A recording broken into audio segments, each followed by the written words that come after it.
Welcome to my ultimate AP Precalculus Practice Test. What I did with this new series of videos is I took an official AP Precalculus Practice Test and I ever so slightly changed the problems around so I wouldn't infringe on copyrights. So here's problem one, and this would look like a problem one on an official AP Precalculus test. Consider the polynomial function q of x equals negative 2x parentheses x minus 3 parentheses x plus 1. What are all intervals on which q of x is greater than or equal to 0?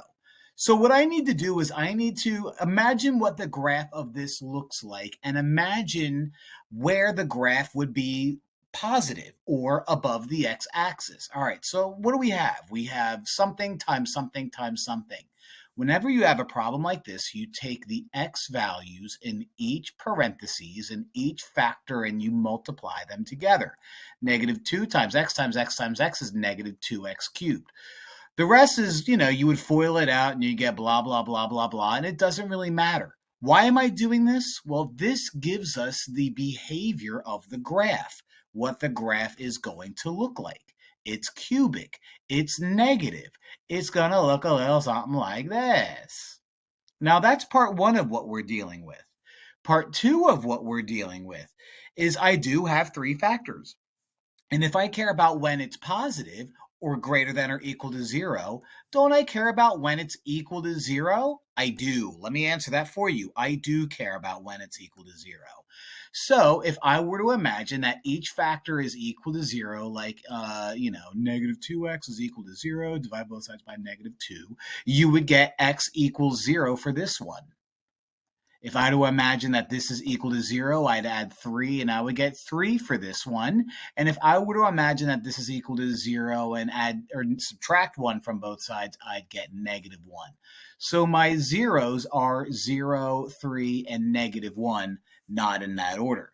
Now what I'm going to do now is make a sign table or a sign chart, as some people might call them. Now this sign table takes my zeros and it also takes my graphs and puts them together and makes me find out where this guy is positive. I cross this graph right here in red, crosses the x-axis at negative 1, 0, and 3 in that order. So negative 1, 0, and 3 in that order. I know the graph looks like this. So if the graph were to pass through this line, it would start looking out like that, and then at some point bottom out here, go through the 0, and then come up, and then come down through the 3, and then there you have it. Okay. Why does this matter, you ask? Well, I care about when this is positive. This is my x-axis. Everything above the x-axis is positive. So it's positive here, and it's positive here. I also care about when it's equal to 0. So it looks like it's going to be positive above the line from wherever to negative 1. Well, we don't say wherever. We say negative infinity. Now, I'm writing this out in interval notation because of the way this is given to us. So all the way from negative infinity all the way to negative 1. Now, here's the thing. At negative 1 and exactly at negative 1, it hits the x-axis, which means at negative 1, it's a 0. So if I want to include something in its interval notation, I put a bracket around it. Instead of saying something like and, I say union. And then now it's negative, now it's negative, now it's negative. Then it hits 0 at 0. So at 0 and including 0, it's going to be 0. And now it's positive, positive, positive, positive, positive. And then once I make it to 3, it's 0 again, so I include it. So my answer is negative infinity, and you never put a bracket for either infinity because you can't include an infinity. It's a concept, not a number. Come on. Negative infinity to negative 1, union 0 to 3. Just like that, the answer is D. Thanks for watching. Hope this helps. The function g is given by g of x equals 7 times 16 to the x power. Which of the following is an equivalent form for g of x? All right, so what they want me to do is they want me to rewrite this guy to make it look like this guy. Now, in these examples, it gives me like these threes, and if you're wondering, where does that 3 come from? I don't know. Let's get rid of them. Don't need them. Now I need to worry about 7 and 7, and here's 7. So I'm not worrying about changing the 7 to anything. You know, maybe if that 7 was a 9, they'd be cute and call one of these 3 squared or something like that. But it looks like what we're doing is we're changing 16 into 4 to the something power. So I could rewrite 16 as 4 squared. Now I'm putting parentheses there because you'll see in a minute. Now 16x is not, that. I need to do a little bit more. I need to attach the x. So now what I have right now is 7 times 4 to the second power to the x. Well, that's not an option. But oh, wait a minute. When I have something in parentheses and I take that to another power, when I have a power of powers taken to a power, I think I said that right, you multiply the exponents. So I could rewrite this as 7 times 4 to the 2x. So g of x can be written as 7 times 4 to the 2x. So D is my answer, baby. Hope this helps. Thanks. Like and subscribe. The figure shows the graph of a function h. The inflection points, and if you're like, what the heck's an inflection point? An inflection point is if you have a graph. An inflection point is where that graph changes concavity. So you're concave up, you're concave down, and you're where it changes from up to down. Or vice versa, it could change from down to up. Doesn't really matter. I just drew this picture because it looks like that. And extrema, and if you're like, what the heck's the extrema? Well, an extrema is the very maximum of an area or the very minimum of an area, depending on which one. Extrema is just fancy like extreme. Anyway, the inflection points and extrema for H are labeled. So you're an inflection point, you're an extrema. You're an inflection point, you're an extrema, you're an inflection point. Let A, B, C, D, E represent the x coordinates at those points. Got it. Of the following, on which interval is h decreasing and the graph of h concave down? Well, first off, decreasing is where anywhere on the graph it's going down and to the right. Now, it could look like this, it could look like this, it could look like this. All of those are going down and to the right. You are decreasing here, and you are decreasing here. You are increasing from B to D, so that's not going to be an option. Anything from B to D is not going to be an option. Also, it's concave down. Now, concave down look a little something like this. And in this case, the only part that looks a little something like that is from C to E, and maybe forever on after that. Look at that perfect line that I drew. Now, in this case, the area that fits both criteria is going to be from D to E. D to E is decreasing, D to E is concave down, so D to E is decreasing and concave down. It's like that Taco Bell and Pizza Hut song. I don't know. I hope this helps. Thanks for watching. You are given the function j of x equals negative 8x to the 8th plus 5x to the 4th minus 4x squared. What is the end behavior of function j in limit notation? Well, in this case, the limit notation looks a little weird. Didn't mean to do that. Looks a little weird because, I created this using ChatGPT. And the way that they do it is instead of writing out the limit as x approaches infinity, they have it like on the bottom right corner here. It's all good. It doesn't really matter. What matters is we need to find the limit notation of something like this. Now, this produces a graph. This is also a non-calculator section, so I'm not allowed to graph this. And if you're like, what the heck does this graph look like? Whenever you're wondering what a graph looks like, this is what you do. You take a look at the leading term. Okay, the leading term is the term with the greatest degree attached to a variable, and that would be u.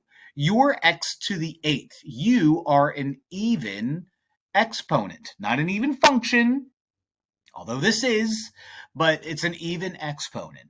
Now, when it's an even exponent, the graph is either going to look like this or look like this. Okay, and of course these, little hoops and whatever are dependent on that number there, but I really don't care about what's going on the inside. It's the outside, which is the opposite of what we were told as children, that it's the inside that counts. Not for this problem, friends. We care about the outside.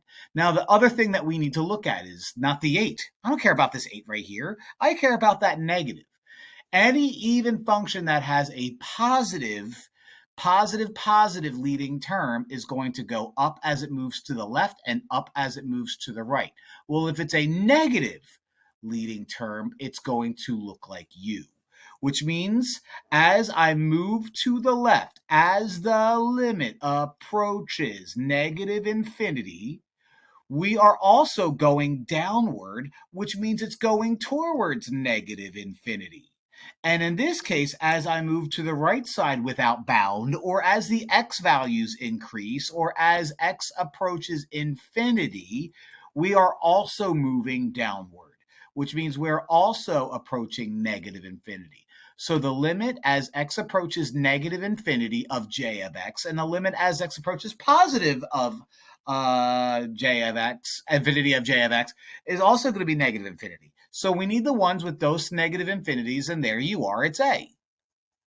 If this was an odd problem, then it would be like that or that, depending on, if you're positive or negative. But that's not what we have. That's not at all what we have. Oh, I kind of trailed off there with my grammar at the end. Either way, I hope this helps. Thanks for watching. Let T and V, something I watch too much of, be positive constants. Which of the following is equivalent to 3 log base 3 of T plus log base 3 of V minus 4 log base 3 of V?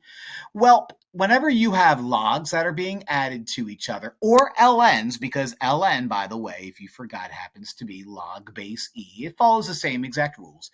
If you have logs or ln's being added together and all of the bases are the same, you can combine them. And the way you combine them is if they're being added to each other, you multiply the insides, and if they're being subtracted, you divide the insides. But oh wait! The first thing you always need to do when you decide to combine logs is you have to notice if there's a coefficient in front of any of them. You have a coefficient and you have a coefficient. Whenever you have a coefficient, a number living in front of a log, the first thing that you always do is turn that 3 and turn that 4 into an exponent. So I would rewrite this as log base 3 of t to the third power. Move that t up here. You don't change because your coefficient is invisible 1, and I don't need to put invisible 1 as a power. That would be silly pants. That 4 becomes v to the fourth. So log base 3 of v to the fourth. Now, if you're wondering, couldn't I have done negative 4 and then move that v downstairs? Sure. But that's not what I did. So I don't know. What do you want me to do? Now, the first thing I'm going to do is I'm going to move left to right, and I'm going to combine these guys through multiplication of the insides. When you add two logs of the same base, you multiply the insides. So log base 3 of t cubed regular v close parentheses. And then the minus log base 3 of v to the fourth comes along for the ride. When we subtract logs of the same base, we divide the first guy divided by the second guy. So you become log base 3 of t cubed v over v to the fourth. And if you're looking at these options and you don't see that as an option, that's because you didn't simplify the fraction, you rascal. I have a v in the numerator and 4 v's in the denominator. Don't you get rid of a v from each? You do. And you get log base 3 of t cubed over v cubed.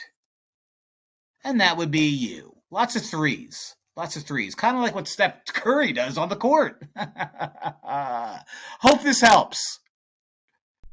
The polynomial function q is given by q of x equals x plus 2 in parentheses times x squared minus 4x minus 20 in parentheses. Which of the following describes the zeros of q?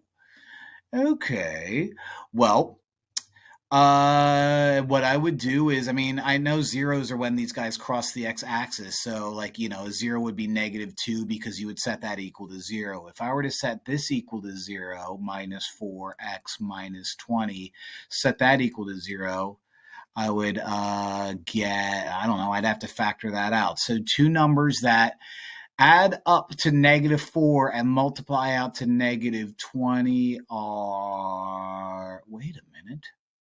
There are no two numbers that multiply out to -20 and add up to -4. I can't factor this. Ugh.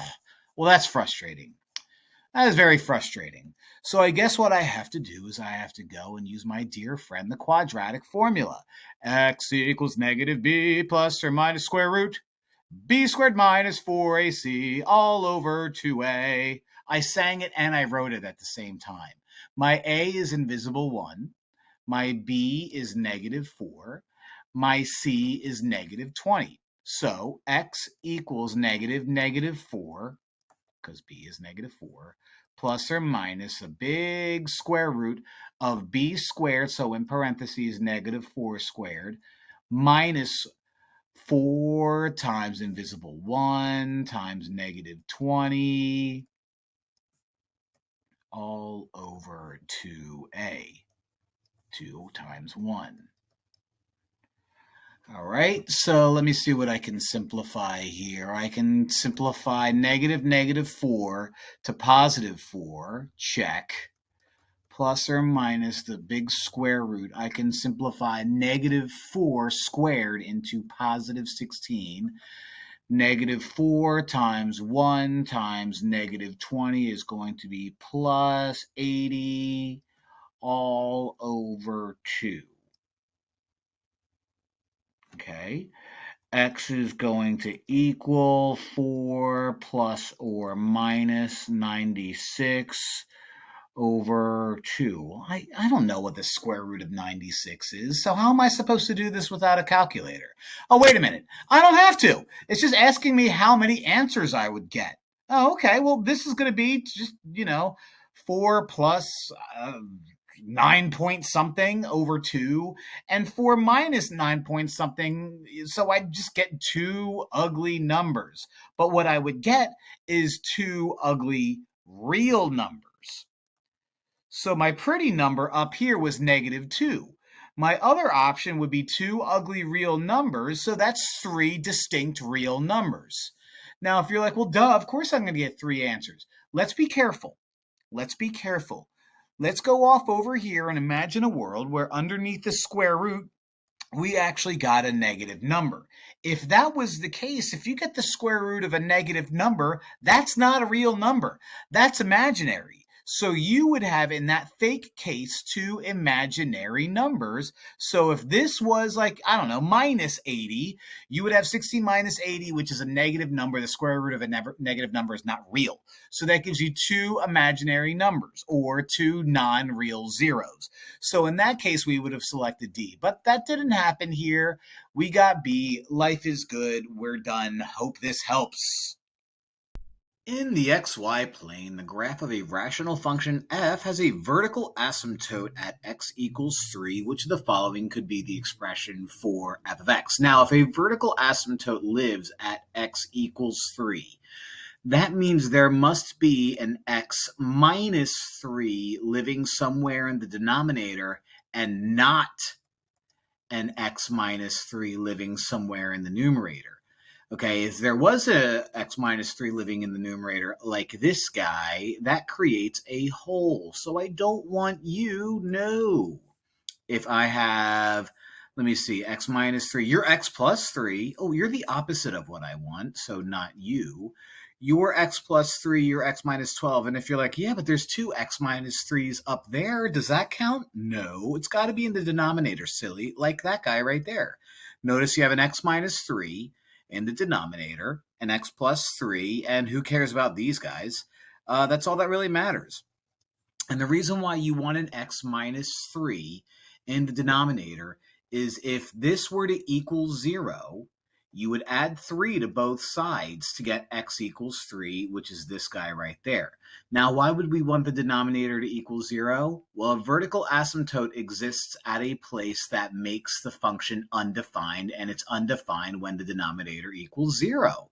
So I gave you a little bonus for this problem. But yeah, pretty simple. That's how you do it. Hope this helps. Let f be a sinusoidal function. The graph of y equals f of x is given in the xy plane. So yeah, you look pretty sinusoidal to me with all the waves and even more waves. What is the period of f? Now, the period of a sinusoidal function is going to be like the x value or the x distance that it takes for a sinusoidal function to complete an entire cycle. Okay, so, if this was like 5 and that was like 7, it looks like it takes 2 units to complete a cycle. Now, what I like to do with these, when the numbers aren't as nice or maybe it's not as clear, is I like to either start at 0 or pick a spot that's obvious. And in this case, a spot that's obvious happens to be at 0. So the very tippy top, or the maximum of this sinusoidal function, happens at 0. Okay, so we go down and we go up and we're at the very top again. So it starts repeating its process right around here. Down and up, repeat, down and up, repeat. So it starts at 0 and makes its way to whatever this guy is. Well, you're 1. So halfway in between 0 and 1 is, let me get my calculator, 1/2. So it takes 0 to 1/2 or 0.5 to get an entire cycle in. So there you have it. Now, don't confuse this with frequency. Frequency and period are different. This is the period, and that, again, is the x distance it takes to complete a cycle, and we just have half a unit here for it to do that. Hope this helps. Observe the graph y equals f of x, which of the following represents the transformation for the function g of x equals f of x plus 4 minus 1. So it looks like we have this weird half oval looking thing that happens between -1 and 3, and then it kind of starts at 2 and is almost a unit tall, but not completely a unit tall. So we kind of have it boxed in, between -1 to 3 and 2 to 3. Okay. And then we're given this guy f of x plus 4 in parentheses minus 1. Whenever you have a number being added or subtracted inside the same parentheses as x, you are looking at a horizontal shift.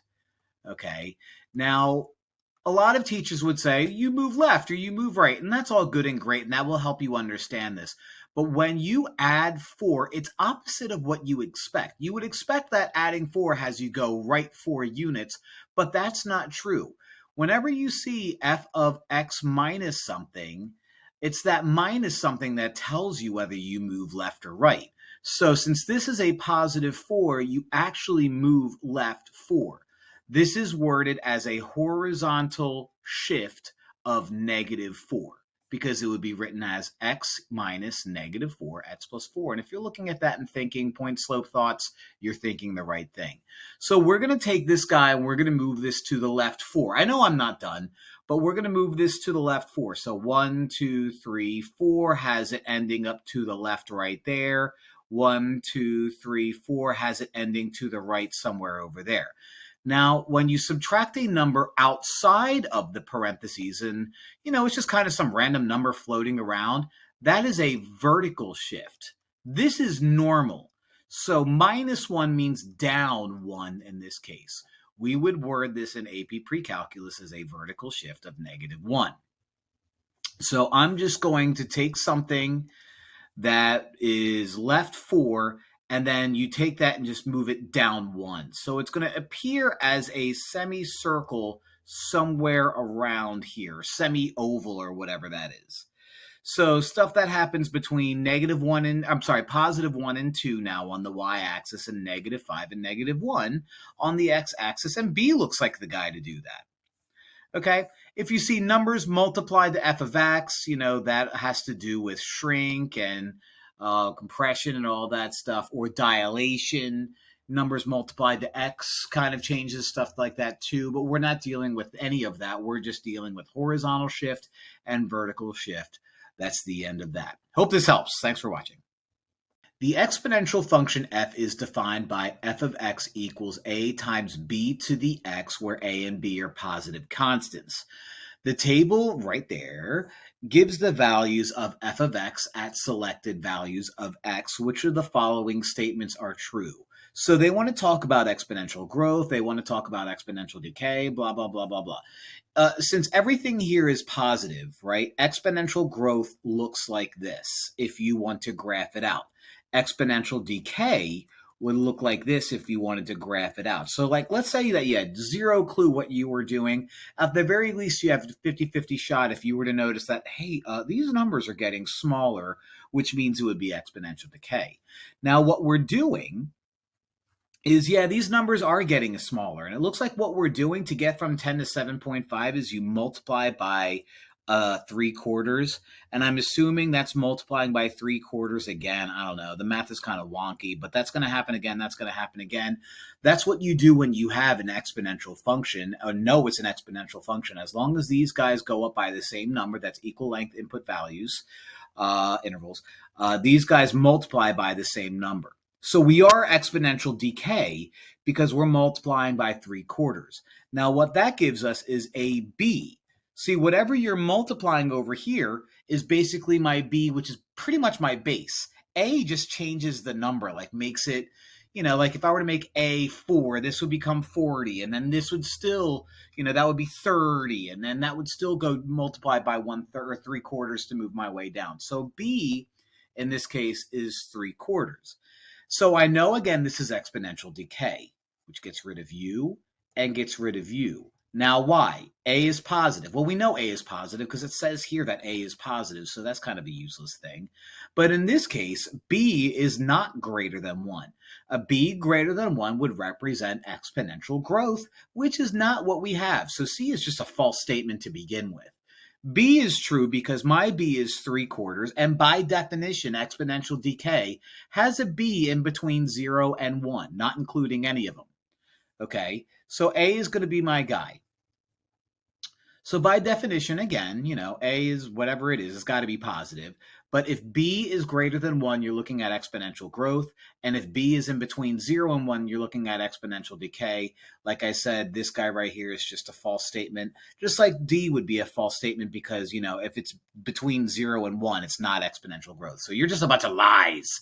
Just a bunch of lies. And we don't like lies, do we? We don't. Thanks for watching. Hope this helps. Consider the functions f of x equals x squared minus 5 and g of x equals x over x minus 3. Which of the following is an expression for f of g of x? We have ourselves a composite function where g of x is going to live inside of f. So this is how I like to do composite functions. Whatever the guy is on the outside, I like to start writing that out first. So f of g of x, and let me get my colors, f of g of x is going to have me start out with f, okay? Now, I'm going to write out every part of f, but what I'm going to do is for every x in f, I'm going to leave a blank parentheses there. Because when you have f of whatever, you replace every x in f of x with that whatever. And it just so happens that my whatever is this ugly looking x over x minus 3. And x over x minus 3 is g of x. So I'm going to replace that with x over x minus 3. Now, doing a little bit of math, and it looks like I don't have to do too much math. I don't know. We'll see. We have x over x minus 3 times x over x minus 3. That basically means x times x, which is x squared, and x minus 3, which is x minus 3 squared, minus 5. And it looks like in this case, that's all I have to do and I end up with C. Now, if for some reason you were to take this like a step or two further, and if you're happy with this, end the video, you're done. But if for some reason you are given an option where you have to multiply this out and maybe even combine that, let's just do that for funsies. X squared is still x squared. X minus 3 squared is actually a perfect square trinomial. That's a FOIL problem. And if you need to take this extra step and write out x minus 3 times x minus 3, that's not the end of the world. We'll leave that minus 5 out there on the outside. I'll deal with you in a moment. Okay. Now, x squared upstairs in the numerator is still x squared. X times x is x squared. Minus 3x minus 3x is minus 6x, and then you become plus 9. Now, if I have to combine that minus 5 with this fraction, like let's just say like the option kind of looked like this, but you were required to do a little bit more, then what I would do is I would multiply that negative 5 to u in the numerator and the denominator. So u would become minus 5, x squared minus 6x plus 9, over x squared minus 6x plus 9. Why am I doing that? So I can combine fractions. So what I'm going to do is now I have x squared minus 6x plus 9 in the denominator. You are negative 5. Let's not forget that. You are negative 5. So you become, and by the way, this is me combining fractions and distributing at the same time. So x squared minus 5x squared. Negative 5 times negative 6x is going to be positive 30x. And negative 5 times negative 9, positive 9 rather, is going to be negative 45. Okay, and the only thing that we have to combine up here is that, which becomes negative 4x squared plus 30x doesn't combine with anything, minus 45 doesn't combine with anything, and you still have x squared minus 6x plus 9. So we're going to leave this like that. Okay, I'm not going to scratch anything out. I'm not going to cancel anything out. That's my guy. So, if you did the problem and you ended here and you felt like that's just too easy, maybe it's supposed to look like that. Well, no, it doesn't. We did everything right. It just so happens that our answer is a little bit friendlier than expected. But just in case the answer is not as friendly, we just did the work anyway. And you know what? It was fun. And I pray that you watched the whole thing. And if you did, I love you. But yeah, there it is. Hope this helps. The table shows values for a function f at selected values of x. So negative 2, negative 1, 0, 1, 2, 9, 4, 1, 0, 1. Ooh, it's not linear. And it looks like that's what we're supposed to do. I think I gave that away. Which of the following claim and explanation statements best fit these data? Well, it's not linear. And the reason why I know it's not linear is it went from 9 to 4 to 1 to 0 to 1, which means, if I repeat 1 here, it's not a straight line. But what you're supposed to do is you're supposed to go to your graph and you're supposed to find the rate of change. The first round of you finding the rate of change would determine whether or not something is linear. For example, what I'm going to do is I'm going to find out that to get from 9 to 4, we subtract 5. And to get from 4 to 1, we subtract 3. And 1 to 0, we subtract 1. And 0 to 1, we add 1. So since the rate of change is not a constant number throughout, it is not linear. Okay, if all of these numbers were the same, it would be linear. That's not what happened here. It's not linear. So maybe it's quadratic. And it looks like that's going to be my only option, but we need to make sure we explain it well. Okay, if I were to do the same exact process again, I need to end up with the same number. To get from negative 5 to negative 3, you add 2. To get from negative 3 to negative 1, you add 2. To get from negative 1 to positive 1, you add 2.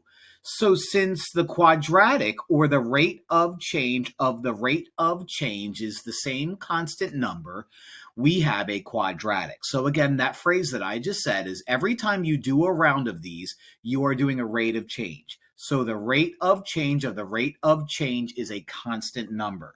So this is a quadratic function because the rate of change over consecutive equal length input value intervals is constant. Well, that's not what I said. I said rate of change twice.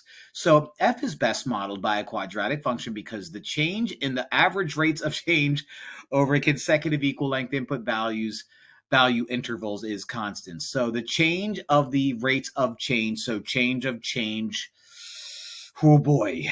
So lots of words there. But D is quadratic, And it tells me change of a rate of change, which means quadratic. So if it was cubic, it would be change of the rate of change of the rate of change, and you look for change 3 times. Looking for change 3 times sounds like I need to vacuum out my car and I need to find money. And I look for change. Hope this helps. The function g is given by g of x equals 3 cos 2x. Ooh, which of the following is an equivalent form for g of x? So g of x equals all of these. So if you're like, what are we doing here? Well, cos 2x implies that we are dealing with a double angle formula. Now, sine and cosine and tangent and all the others have double angle formulas, and the sine double angle formula, sine of 2 alpha or 2 theta, or in this case 2x, is going to equal 2 sine x cos x. Now, I know that's not what we're dealing with. I just gave you a little bit of extra just in case you see something like that. What we're dealing with is cos 2x. And we're usually used to seeing 2 different versions of this. One version of cos 2x is cos squared x minus sine squared x. Or the other version that we could see, because sine squared x could be turned into something else, is 2 cos squared x minus 1. Now, it looks to me, since we're dealing with the cosine version, I don't see any sines anywhere, so we're not going to deal with you. Okay, so we're probably dealing with this version of the double angle formula. So if you're looking for 2 cos squared x minus 1, you're not thinking correctly, because I'm multiplying 3 to this guy. So if cos 2x is going to equal that, then 3 cos 2x is going to equal 3 times 2 cos squared x minus 1. Distribute that 3, and you get 6 cos squared x minus 3, which is, oh, so close. Not you, you're missing that. It's going to be B. And it's going to be A. Well, that stinks. I guess I created a problem with 2 answers. Oh, silly me. But that's all right. Bonus. Bonus. And we had fun doing it. Hope this helps. The function g of x has the property that for each time the x values triple, the g of x values increase by 1. Now, before I even look at graphs, I want to remind you of a little guy. Every time the x values triple, the y values go up by 1. So like an example of this could be like 1, 2, 3, 4. That's the x values going up by 1. This would be like 1, 3, 9, 27. Now, what we have here is we have our x values going up, and by going up, we multiply the same number every single time to move our way upward as this guy moves up by 1. This, my dear boys and girls and others, is logarithmic. When the x values explode while the y values just add the same number to move up every single time, you are dealing with a logarithmic function.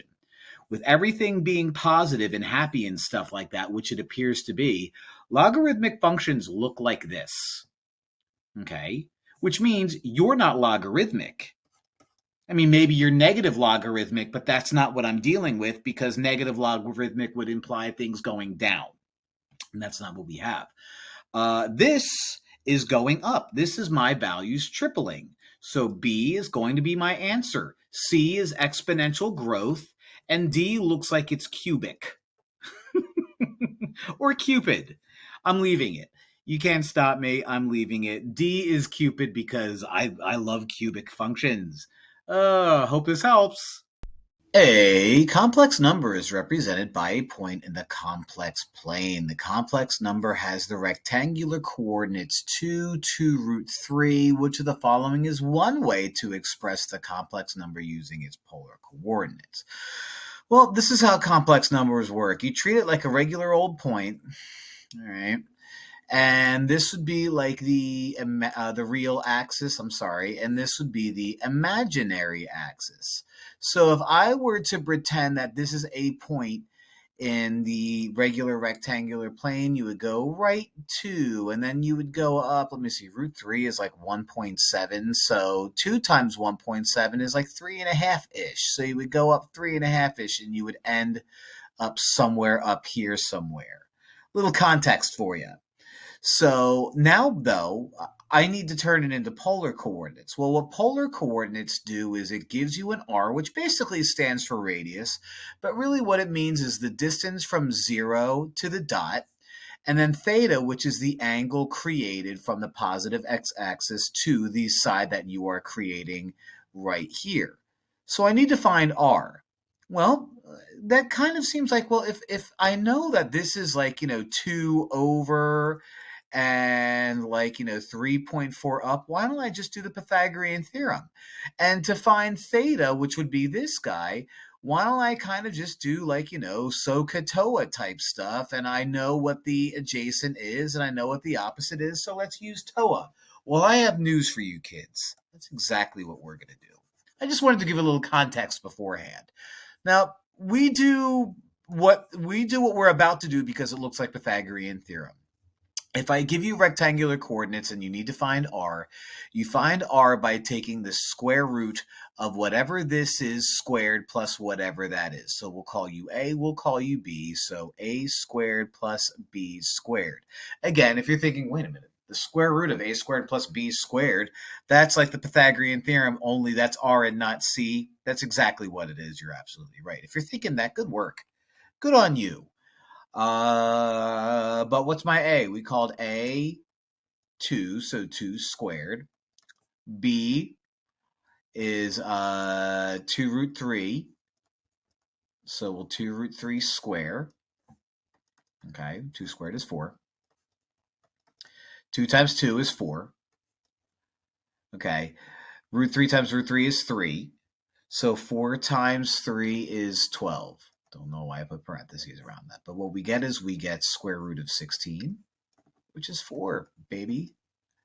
So what we have so far is we have an r of 4. What we don't have is theta. Now, again, what I showed you before, what we saw before is we basically put a dot right there. We knew that this was 2. We knew that this was 2 root 3. And my job is to find this angle right here. Well, if I was thinking SOHCAHTOA, I would think that the tangent of theta is going to equal the opposite over the adjacent.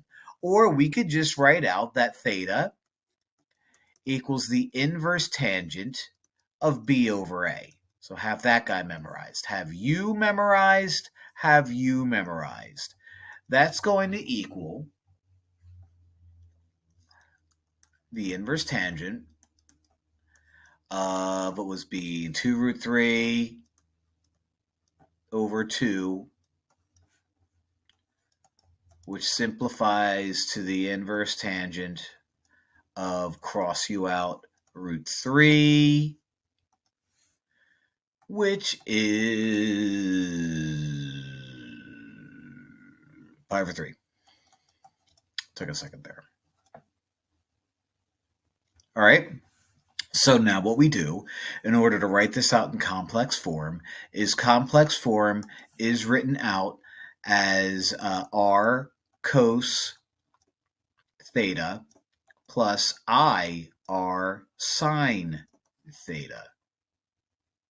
So we know r is 4. So r is 4 cos. We know theta is pi over 3. So pi over 3. Plus 4i, I did a little switcheroo there, sine pi over 3. Which looks like you. Tricky. If you looked at this, though, you might be able to notice that you kind of remind me of a 30, 60, 90 right triangle. Well, because it is. And if you notice that, that might make life a little bit easier. But, it's just a little fun stuff. Hope this helps. The figure shows a circle centered at the origin with an angle measure theta, radians, and standard position. So there you is.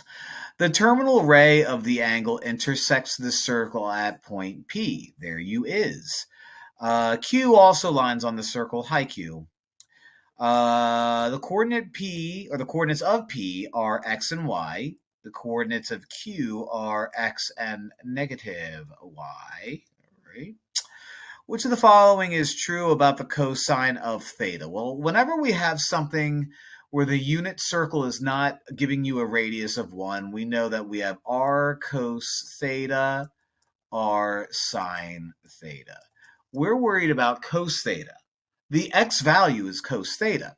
So r cos theta equals the x value. Now, if I want to find out what cosine of theta is, dividing both sides by r tells me that cos theta is x over r.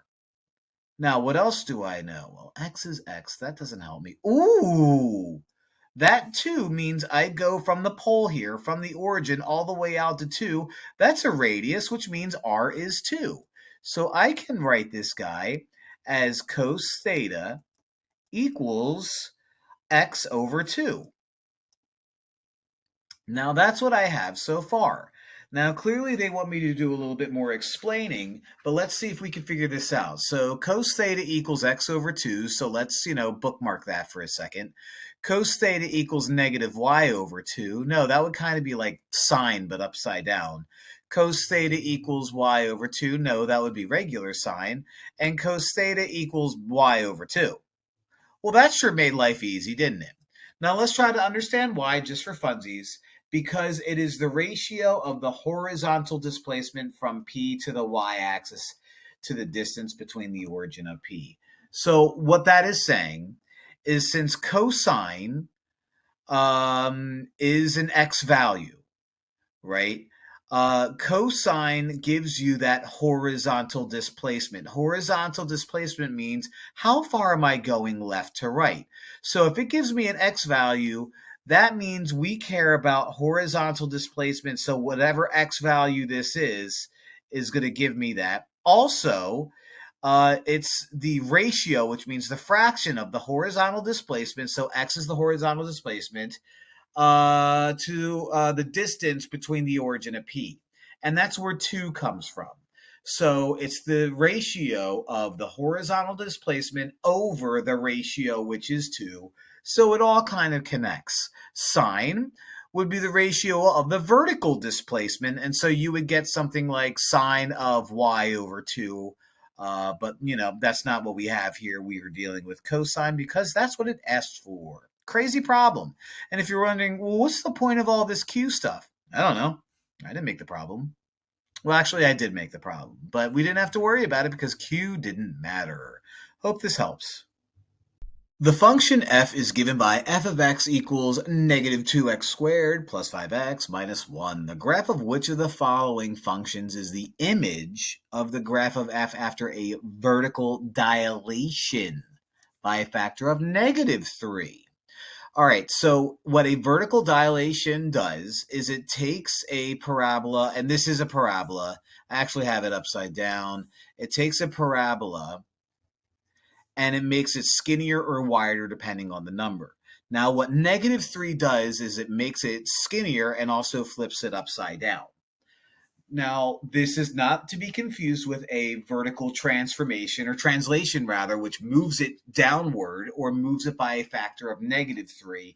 This is a vertical dilation. What you do with a vertical dilation is whatever function you have, you multiply that number to the entire function. So we would say that the image would be negative 3 times f of x. So what that means in our case is a negative 3 times f of x, which is negative 2x squared plus 5x minus 1. So you distribute negative 3, 6x squared, distributive negative 3, negative 15x, distribute negative 3, positive 3. 6x squared minus 15x plus 3 is our result. So that's good. That's awful close, but upside, it's backwards. It's everything but the opposite. I don't even know what the heck this is. This is a mess. I don't like it. And that is basically, I don't know what that is either. This would be a vertical translation, like I was saying. A vertical translation would be f of x not equals, I'm sorry, f of x minus 3. So basically all you would do is you would take your f of x and subtract 3 to get negative 4. That's what this is. They were hoping you would misread this. But it's going to be this guy right here, because it's the multiplicative transformation of f that results from multiplying each output value of f of x by negative 3. So that's what we did. Just be careful of the wording again. When I initially saw this, I was going to be like, oh, how easy. You just subtract 3. And that's not what it was. Unfortunately, that's not what it was. But at the end, it wasn't really that bad anyway. So hope this helps. You create a table of x, f of x, and g of x values. I read that very poorly. It's given that h of x is g of f of x. Oh, a composite function. Given the table, find h of 1. All right, so h of x. Let me get my colors. Equals g of f of x. Which means h of 1 is going to equal g of f of 1. So whenever we have a composite function, we always deal with the inside first, f of 1. That means I take my f column, which is u, I replace x with 1 and find out that 1 maps to 3. So f of 1 is 3.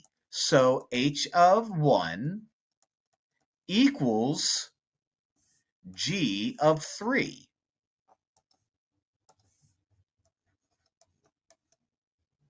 G of 3 has me going to the g column and finding out what 3 is and saying g of 3 is 10. So h of 1 is 10. So h of 1 is 10. So there you have it. H of 1 is 10. Composite functions involving tables, pretty easy stuff if you know what you're doing. I mean, all of this is easy if you know what you're doing, but this one's not so bad at all. Hope this helps. The function f and g are defined by all real numbers such that g of x equals f of 3 times the quantity x minus 5, close, close. Which of the following sequences of transformations maps the graph of f to the graph of g in the same xy plane? All right, so it looks like I have a 3 being attached to the parentheses with an x minus 5. If you're doing this and watching these videos, you're probably already done units 1, 2, and 3. And so you might compare this to like a sinusoidal thing where you move left and you move down and you stretch things out and you have a period of whatever. This is very similar, but it's from unit 1. And from unit 1, we would label things as a times f of b of x minus c plus d. So it's very, very varies to the sinusoidal stuff. Okay, with the sinusoidal stuff, the a was amplitude. Okay, now what we have here is similar. Amplitude is kind of like height. It's half the height, but it's like height. What we have here is a vertical dilation. Okay, it's how things stretch or shrink vertically depending on the number. What we have for b is very similar to the frequency if this is sinusoidal. This is a horizontal dilation. And if you're like, how is that similar to the frequency? The frequency is kind of like, a stretch left to right. Well, just like frequency, the frequency doesn't give you what we're used to when doing sinusoidal functions, which is period. The b is counted as 1 over the factor. So just like the frequency is 2 pi over the period, the b is 1 over the factor that we're dealing with. So whatever number that we get in front of it, x, it's actually its reciprocal. So that's the horizontal dilation. What we have inside the parentheses is like the shift, but we call it the horizontal translation where you move left or right. Now, since the negative is already there, if we see something like x minus 5, that actually means you move right. You move positive 5 units. If the negative is positive here, it's opposite from what you're used to where you move left. Okay, so we'll keep that in mind because we have that in this problem. Now, D is like it always is. When you have some number being added or subtracted on the outside of all this stuff, you have a vertical translation. And, if it's up, it's up. And if it's down, it's down. Plus 3 means you move up 3. Down 3 means you move down 3. Now, what I have here is I have nothing in front of f. So, the a part that we have here means nothing. Okay, we have f of 3 of x, which means the b that we care about is 3, x minus c, so c is 5, and then we have no number being added or subtracted on the outside, so we don't have to worry about a vertical translation. The b is the horizontal dilation, but we write it out as its reciprocal. So what's going to happen is we're going to have a dilation by a factor of 1/3. So the horizontal dilation is actually 1/3, the opposite of what we're used to. This is minus 5, which means if it's x minus c and x minus 5, c is positive 5, which means we have a horizontal translation of positive 5. So we need the one that describes a horizontal dilation of 1/3 and a horizontal translation of 5. So horizontal dilation of 1/3, no. Horizontal dilation of 1/3, no. Horizontal dilation of 1/3, yeah. Horizontal translation of -5, no. We went positive 5. Horizontal dilation of 1/3, yup. Horizontal translation of 5, yup. You're the guy. So I think many people would look at this and probably get the right idea and maybe think that the dilation is 3. It's just you have to be careful. Just like the sinusoidal stuff where it's frequency and period and it's all upside down and backwards, the same thing happens here. Okay? I don't like these problems, but, what are you going to do? Got to do them anyway. Hope this helps. Which of the following could represent the graph below? So we have a sinusoidal function, obviously, and we have all of these graphs where there's similarities amongst all of them. Like, for example, for all of them, the amplitude is 2. Now, before we tarry any further, let's compare this to what a sinusoidal function looks like. Okay, you have a times either sine or cosine, so sine, cos, of b of x minus c, close it, plus d. A is the amplitude, amplitude. B is the frequency. Now the frequency is 2 pi over the period, or if it helps, the period is 2 pi over the frequency. Let's see if we have to deal with that. We'll wait a minute until we get there. C stands for the horizontal shift, also known as the phase shift. Now, it's opposite of what we're used to, okay? Where if this was something like x minus 3, you actually move to the right 3. It's a positive horizontal shift. D is your midline, also known as your vertical shift. Okay, now when I look at a thing like this, if we're given the graph and we're being asked to figure out multiple choice which is which, to me the easiest thing to do is figure out what the midline is. The midline is exactly what it sounds like. It's a line that cuts our graph in half. So it's a line that cuts our graph in half. So here, the midline, the D, is going to be y equals 1, or in this case, we'll just say 1. So we know that whatever we have is going to be blah, blah, blah, blah, blah, blah, blah, plus 1, which eliminates u and eliminates u. Now, what I'm left with are two sine functions with an amplitude of 2. So we can see that the amplitude is 2 because it goes up 2 or down 2 from the midline, however you want to view it. We have a half for our frequency. Okay, so there's no use in us calculating that. That's not going to help us. And the only difference that I see here is that we have a 2 multiplied here. So that's different, and that shouldn't be there. We shouldn't have a 2 in front of x. So I'm going to kind of wait until the end to deal with that to see if that's something I really need to deal with. So I'm going to look at this and see if everything checks out. Amplitude of 2 checks out. Okay, we have the same 1/2, but just because that's a 2, maybe I should figure this out. If the frequency is 2 pi over the period, it's always easier for me to find out what the period is than to find out what the frequency is. So the period is 2 pi over the frequency. So the period is 2 pi over 1/2 according to this equation. So you multiply the top and the bottom by 2 to get rid of that 1/2 on the bottom, see it goes away, and you have a period of 4 pi. So in order for me to find the period, what I like to do is either take the tippy top or the very bottom and to find the distance, and that distance is going to be negative 2 pi to 2 pi 4 pi. Now, in order for this to work out, we would have to factor out a 2, which means bring out a 2, which changes that number. So B is not going to be my answer. Okay, but just to continue the problem, just to make sure we all feel comfortable, minus pi means we actually shift a positive pi, which means we take a sine function and we move it to the right pi.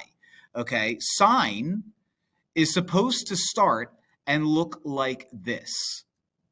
Go that way. So if the midline is 1, and if I were supposed to start here and I move right pi and actually start here, I'm good. So that checks out. Okay, that checks out. And of course, last but not least, we started out by using the midline to eliminate these two. Midline is 1. We're good. So my answer is D. So I scribbled everywhere. But the idea is, you start with the midline. Sine or cosine might change the vertical or horizontal shift, rather. That 2 there threw everything off. But if I factored out the 2, that changes the frequency. But the frequency is right. Just a lot to see here, a lot to do with. But we did it. And I hope this helps. Let f be a rational function that is graphed on the xy plane. Consider x equals 2 and x equals 8. You got it. The polynomial in the numerator, all right, so got a fraction here, has a 0 of x equals 2. If there's a 0 of x equals 2, that means it has a factor of x minus 2 because it's always the opposite. Okay? It does not have a 0 of x equals 8. All right, so if there was, it would be x minus 8. The second sentence, or the third sentence? I don't know. The third sentence, fifth sentence, fourth sentence. The polynomial in the denominator has zeros at both x equals 2, all right, so x minus 2 again, and x equals 8, so x minus 8. The multiplicities of the zeros at x equals 2 in the numerator are equal. All right, well, so that's good. So I'm just not going to write anything out for these guys. Which of the following statements is true? So it's talking about holes and vertical asymptotes and stuff like that. So before I even look at the complete multiple choice thing, anytime you have the exact same factor in the numerator and the denominator, and the multiplicities are the same, which means the exponents that are attached to the parentheses are the same, you have a hole. Anytime you have a factor in the denominator that does not repeat in the numerator, you have a vertical asymptote. If we had something in the numerator that was not like anything in the denominator, we would have a 0, but we don't have any zeros in this problem. So we have a hole at x equals 2, and we have a vertical asymptote at x equals 8. So the graph has holes at both x equals 2 and 8? Nope. The graph of f has a vertical asymptote at 2 and 8? Nope. That's the hole at 8. That's the opposite of what we want. The graph of f has a hole of 2? Yup. And a vertical asymptote of 8? Yup. And the graph of f has vertical asymptotes at both, so nope. So pretty basic Unit 1 problem. Pretty easy, lots of fun. Hope this helps. Consider the following table representing x and y values for this function 1, 2, 3, 4, 2, 1/2, and 1/4. Which of the following functions could be used to represent the data? So we have ourselves something that's linear, we have ourselves something that's quadratic, we have ourselves something that's exponential, we have ourselves something that's exponential. So let's do the linear first. The way you find out if something is linear is you see what you have to add to these guys and see if it's the same number. Find the rate of change. So to get from 2 to 1, you subtract 1. To get from 1 to 0.5, you subtract 0.5. To get from 1/2 to 1/4, you subtract 1/4. So these are not the same number. These are not linear. Now, the way you test to see if something is quadratic is you find the rate of change of the rate of change. See what you have to add to these numbers to get to the next number. So to get from -1 to -1/2, you add 1/2. And to get from 1/2 to -1/2 to -1/4, you add 1/4. So you're not quadratic either. So you must be exponential. So let me get rid of this, and let's do our exponential test. Now, exponential equations are in the form y equals a times b to the x. What I'm going to do is I'm going to see what I've multiplied to each number to get to the next number. If the numbers are the same, that ends up being my b, my base. So how do I get from 2 to 1? Take half of it. How do I get from 1 to a half? Take half of it. How do I get from a half to a quarter? Take half of it. So what that means in this case is that b is a half. So what I have is y equals something times a half to the x, which eliminates u. Now, if you're a little paranoid and wondering, well, where's that 4 coming from?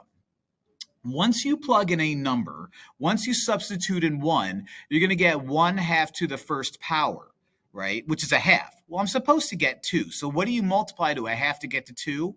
4.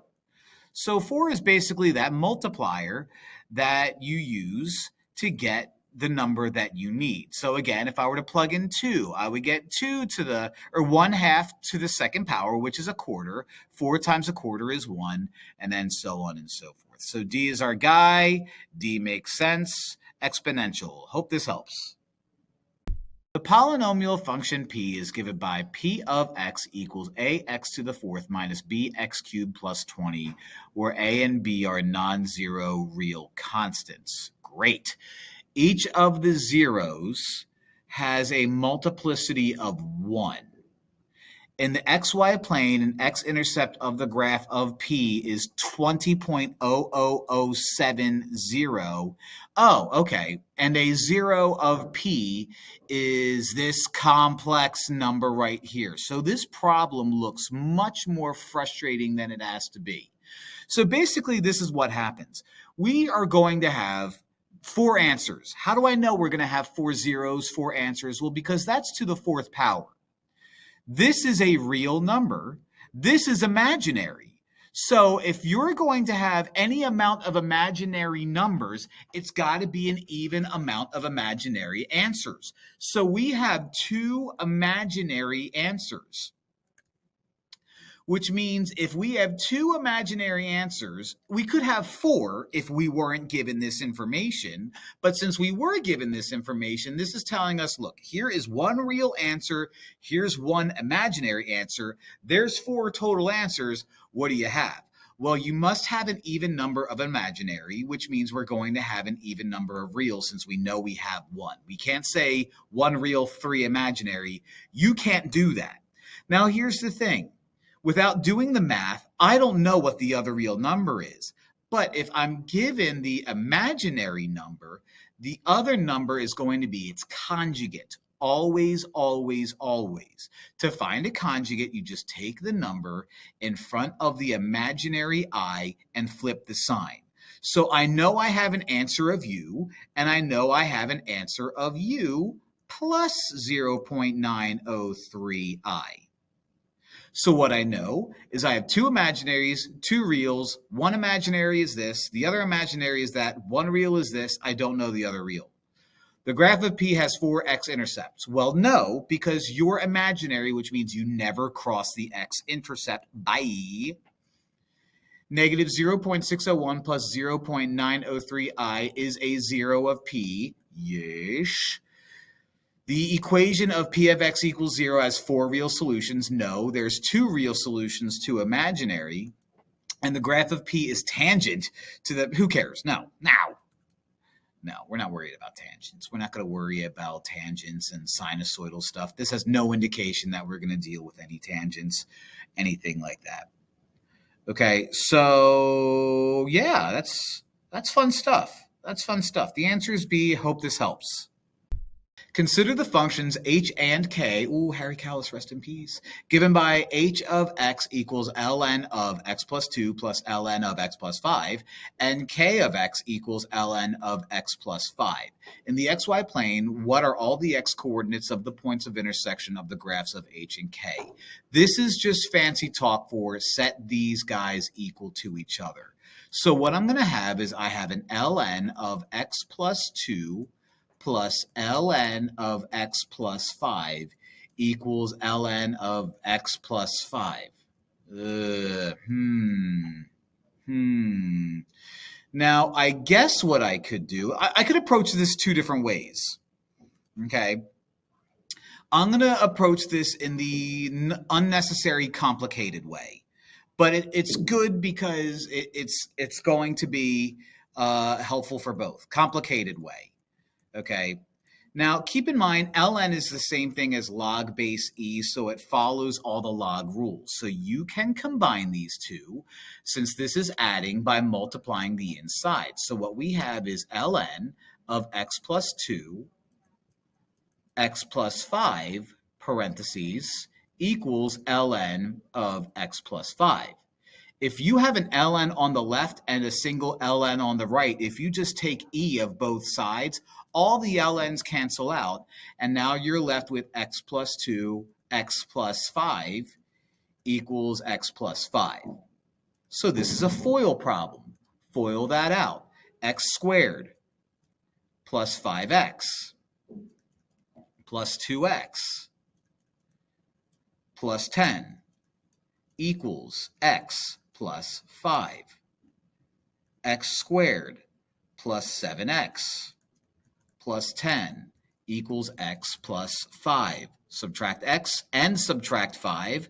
X squared plus 6x plus 5 equals 0. Use the zero product property to factor that out, and you'll get x plus 1, x plus 5 equals 0.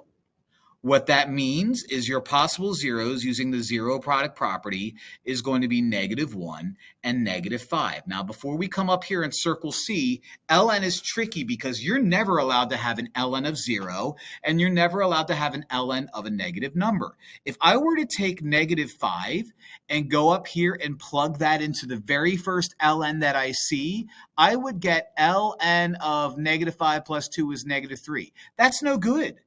You can't have an ln of -3. You can't have an ln of negative anything or 0 for that matter. So -5 is no good. The answer is B. Now, that was the complicated way, the way that you would do this 90% of the time. Now, the other 10% of the time is uncomplicated because I noticed something right off the bat. And if you're wondering, why couldn't you have done this in the first place? Listen, this is YouTube. The more time that I use doing these problems, the more money I get. If you notice right away that you have ln on the left and ln on the right, they just cancel each other out because you can subtract ln of x plus 5 from both sides. So you have ln of x plus 2 equals nothing.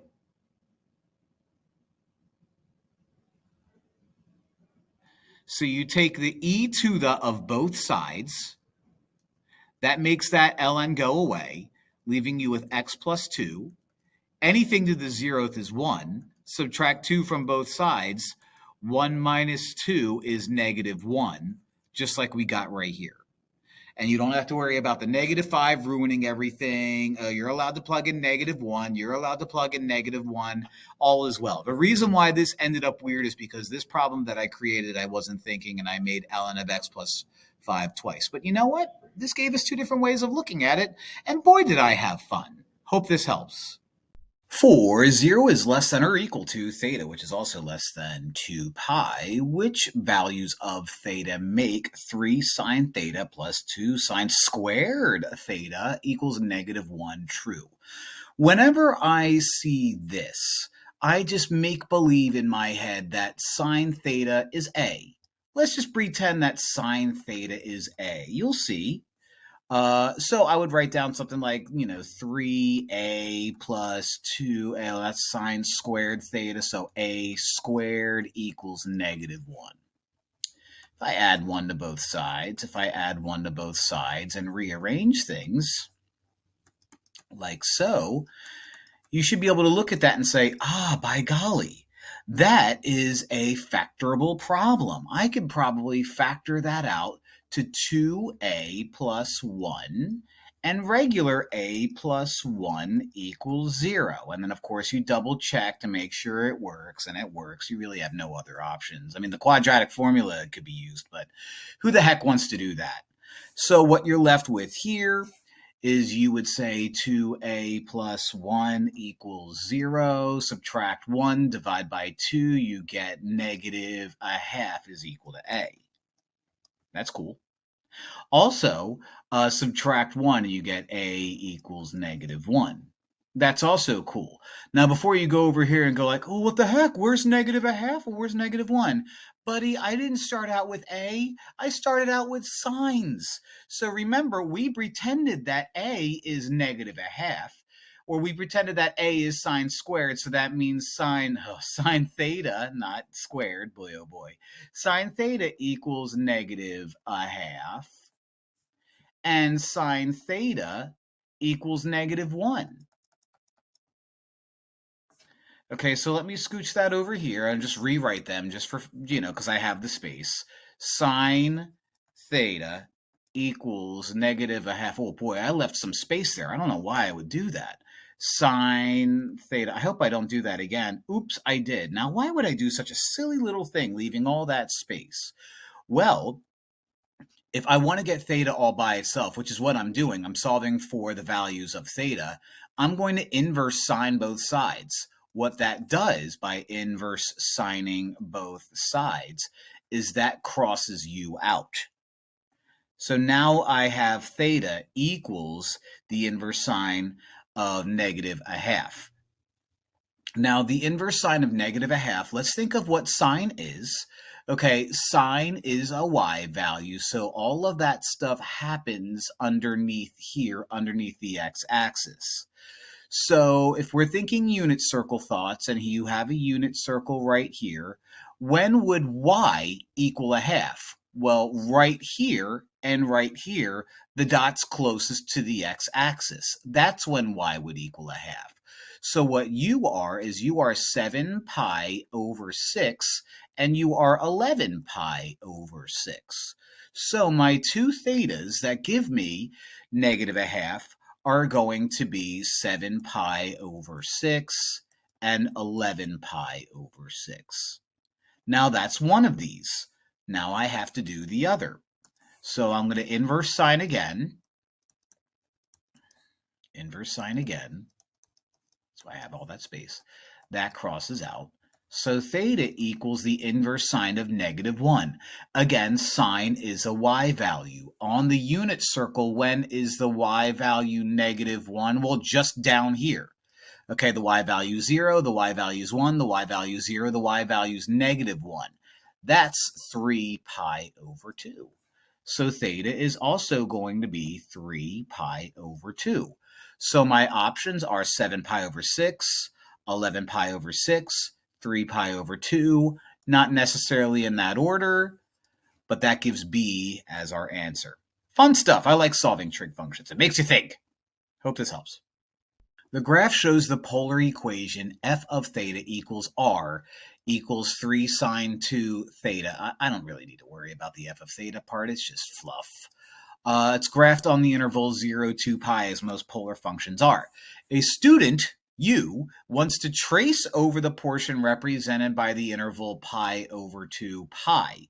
Where in the polar coordinate system would this portion of f of theta or r be found? So I'm talking about quadrants here. Now, if you're ever trying to view a polar graph and you're having a hard time viewing it, don't view it as the polar graph. View it as its regular trig function. Okay?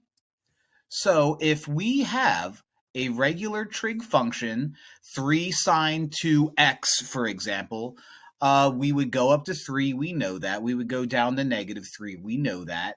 The frequency is 2.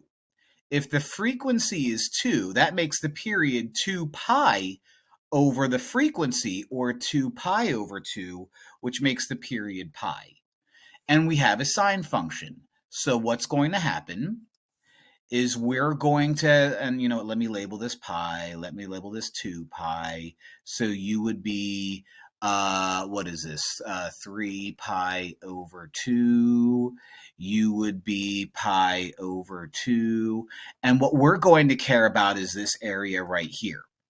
Okay, so making a very rough drawing of what 3 sine 2x would look like. It's a sine, so it starts up here, it peaks out, it bottoms out here, it bottoms out, and starts over again. Peaks out up here, hits the x-axis, bottoms out here, and starts over again. So one more time, it's going to go up and down. Now, this is the part that really matters. Pi over 2 pi. So let me choose a different color. Bottoms out to -3 and then comes back up again. Now, the rest of it doesn't really matter that much, but you know what? I'm going to draw it out because I'm committed. All right. So this is what we care about. What we care about is this red area down here. What this red area down here suggests is that at pi over 2, we are at 0 at pi over 2. Then from our way to pi over 2, we are in negative land. Okay, so we go towards -3 to pi, and then back up again to pi. So let me see. Let me pick some numbers that I could use. So like at pi over 2, which is right here, we're at 0. As we move over from pi over 2 to pi this way, we're not coming out this way. We're in negative land. So we're actually going out this way. Okay. So we go out to 3, then come back to 0. So from pi over 2 to pi, we go out to -3, which is 3 in the opposite direction, and go back to 0, and then we're done. Well, that's what I did. I went out to 3 in opposite land. +3 would be out here, so we're going out to -3 in opposite land and back to 0, and then we're done. So this green line that I drew here, I'm finished. So all I have to worry about is just quadrant 4. And so that's my answer. So these problems are kind of weird. Again, you know, it's all a matter of preference how you do these. I like to view these as regular old rectangular trigonometric functions, and I graph them as such, and I try to make a pretty picture to make this a pretty picture, and I think it worked. So, helped for me. Hope this helps for you. Ah, yes, the old Ferris wheel problem. It has a radius of 30 meters and rotates completely every 100 seconds. The bottom of the wheel is located 2 meters above the ground. Create a sinusoidal equation, h of t, to represent the height h in meters of a passenger as a function of time t in seconds, assuming the passenger boards at its lowest point. All right, so what do I know? I know I have a Ferris wheel. There it is. I know that I have a radius of 30. Now, fun fact, whenever you're dealing with the sinusoidal function and the example that they give you is a circle, the radius is always the amplitude. Okay, so that's number one that I know. I know if I were to graph this out, I know my amplitude is 30. So I like to make a rough graph. Not that it's necessary for this, but I always like to make a rough one anyway. So I know that the amplitude is 30. Great. It rotates completely every 100 seconds. That, boys and girls, is the period. So over here, I'm going to have 100 seconds. The bottom of the wheel is located at 2 meters. Okay. 30 meters is the radius. So at the very middle of everything, if this is 2, at the very middle of everything, we're at 32 because, you know, 2 plus 30 is 32. And at the very top of everything, we're at 62 because 32 plus 30 is 62. So 2, 32, 62. We start at the bottom, just like Drake, and then we make our way up and come back down with that perfect picture right there. Now, what do we know? Well, again, we know that the amplitude is 30. So if I were to start building a trig function, I know it's going to be 30 times, I don't know, sine, cosine, we'll figure it out. Okay. The period is 100 seconds. So when I'm building an equation, I don't really care about the period. I care about the frequency. And the frequency is 2 pi over the period. So 2 pi over 100 simplifies out to pi over 50. So what I have so far is pi over 50. Now my options start to slim down a little bit. You're not pi over 50. And you're not pi over 50. You're upside down. So it's not A or B. Okay. Now, I'm looking at this, and it's like, one of these is wrong. And you're clearly the one that's wrong. But why is it C? And why is it negative? Well, if we look at this, if you're thinking it's cosine, technically you're wrong. Cosine starts up at 1. If you make cosine negative, you flip this over the x-axis. So a negative cos graph looks like this, which is what we have here. So we have a negative cosine graph. Okay, so I could just get rid of all this. That's just sloppy. Negative cosine, so negative 30 cosine. If I'm starting at the bottom and I know it's negative cosine, I have no horizontal shift, so I'm not going to have anything added or subtracted to t. So that remains pi over 50t. And if you're wondering, well, wait, where do these numbers come from? 32 is the midline. You always add the midline to the very end here. So my equation is h of t equals negative 30, because again, it's negative cosine. It starts at the bottom. Why is it 30? Because the amplitude's 30. Pi over 50. Why is it pi over 50? Well, the period was 100, and the frequency can be found by doing 2 pi over 100, pi over 50. T is attached. No horizontal shift because we're starting with negative cosine, and none of these display horizontal shifts, so I'm not going to try to force anything. And why is that plus 32? Well, you always add the midline on the outside of the function. So that's our guy, and that's our guy. I hope this helps. Consider the graph of the polar function r equals f of theta, where f of theta equals 2 plus 3 cos theta in the polar coordinate system for 0 between, or theta between 0 and 2 pi. Which of the following statements is true about the distance between the point with the polar coordinate f of theta, and the origin?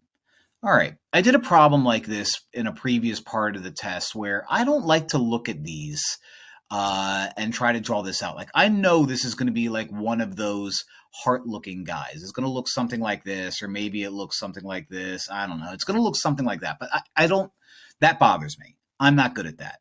So what I'd rather do is view this from a regular rectangular coordinate system. Okay, I have an amplitude of 3 and I have a midline of 2. So if I were to put a midline at 2, I know this is cosine. It's going to start way up here at 5, come back down, bottom out at 1, and repeat. So bottom down at -1, I mean. Now, why -1? Well, if this is 2 and the amplitude's 3, that means the very tippy top is 2 plus 3, and the very bottom is 2 minus 3. So it peaks out at 5, bottoms out at -1, repeats at 2 pi because there's no frequency, or rather the frequency is invisible 1. So it's asking me which of the following statements is true about the distance between the point with our polar coordinate f of theta, I think that's backwards, I don't know, whatever, and the origin. Well, the distance is increased. Oh, okay, so they want us to look at all of these options. They want us to look at all of these options and see which one is true.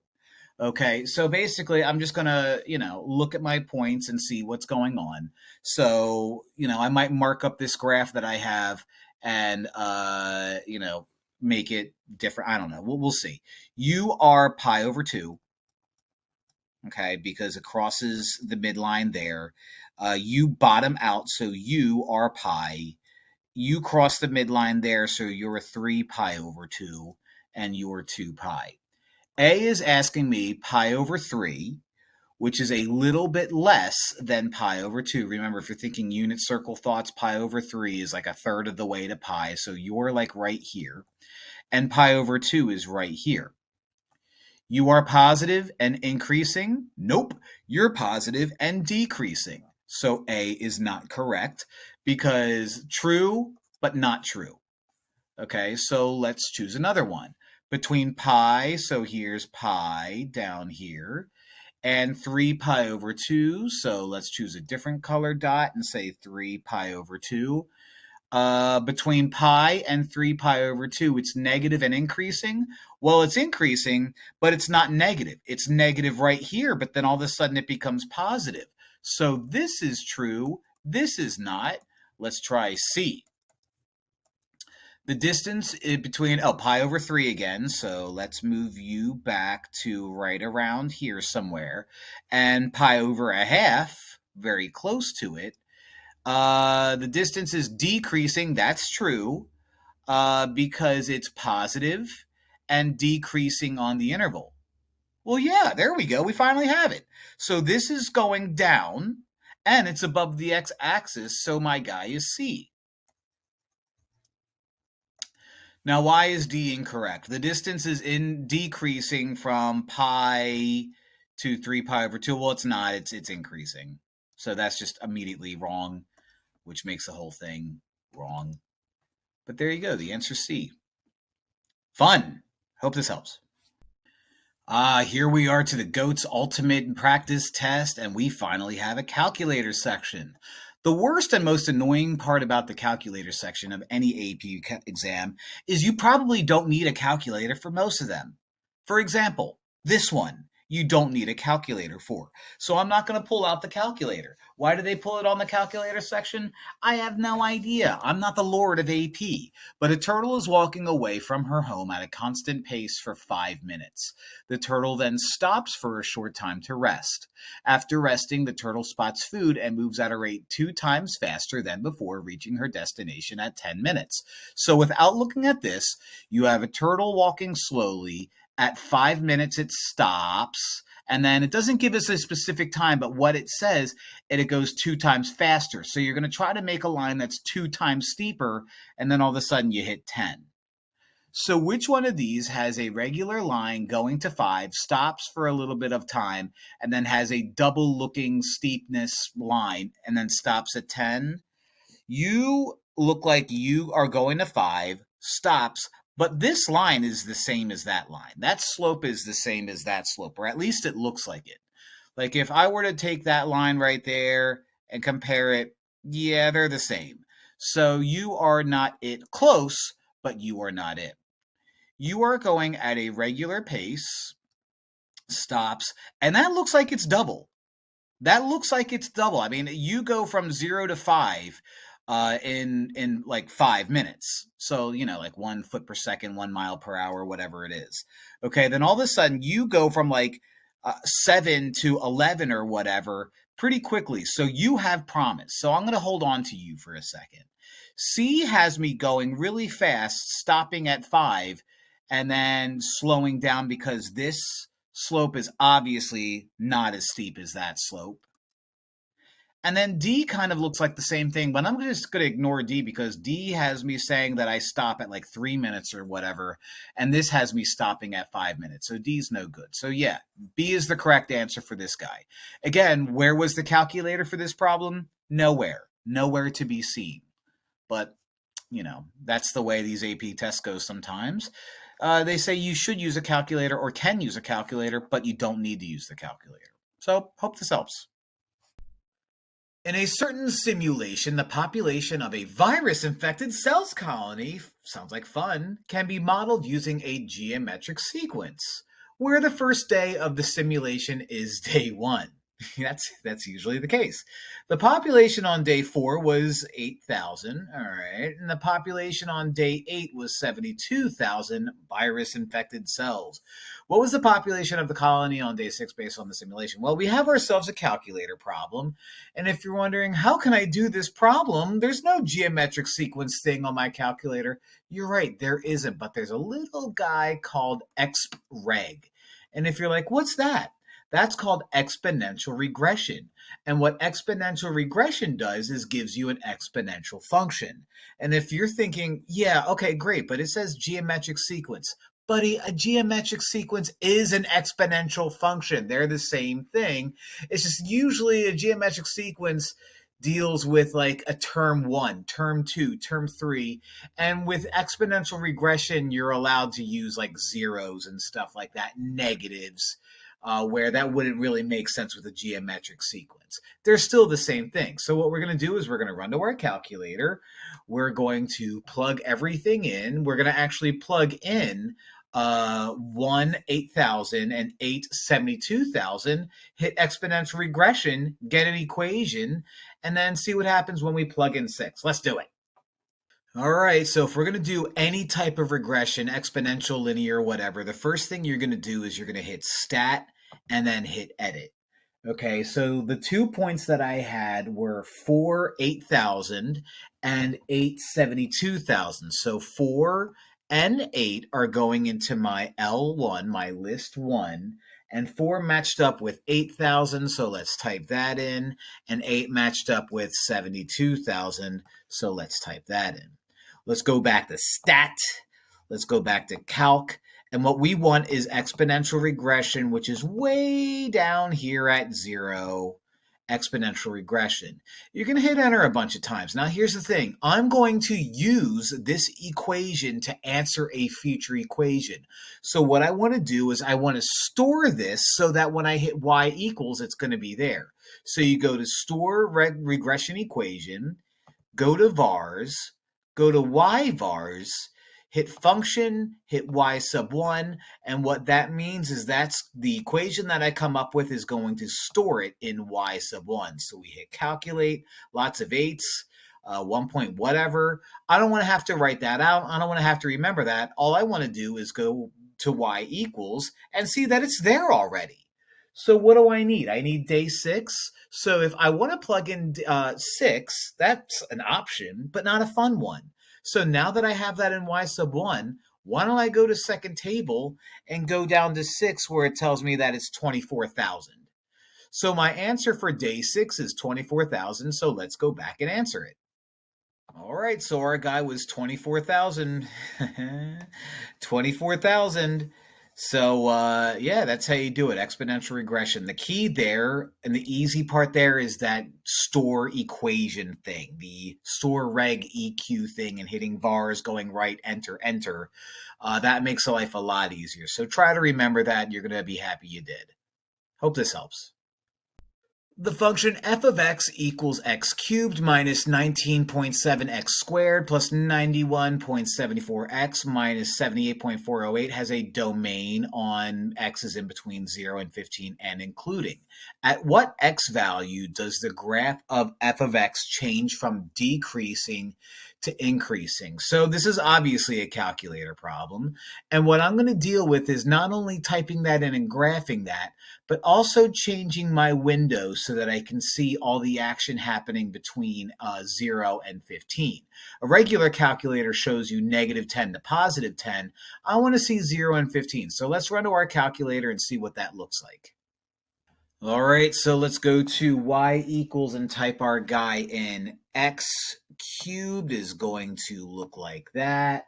Then I have minus 19.7x squared, so minus 19.7x. Here's the squared button, plus 91.74x, 91.74x, minus 78.408, so minus 78.408.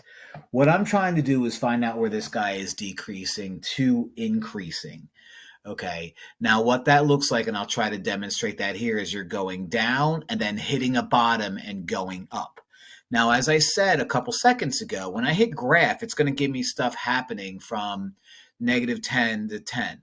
Obviously, I don't see everything I want to see. I want to see from 0 to 15, which shows up way over there. So I'm hoping that this goes back up. It's got to, otherwise this problem's defective.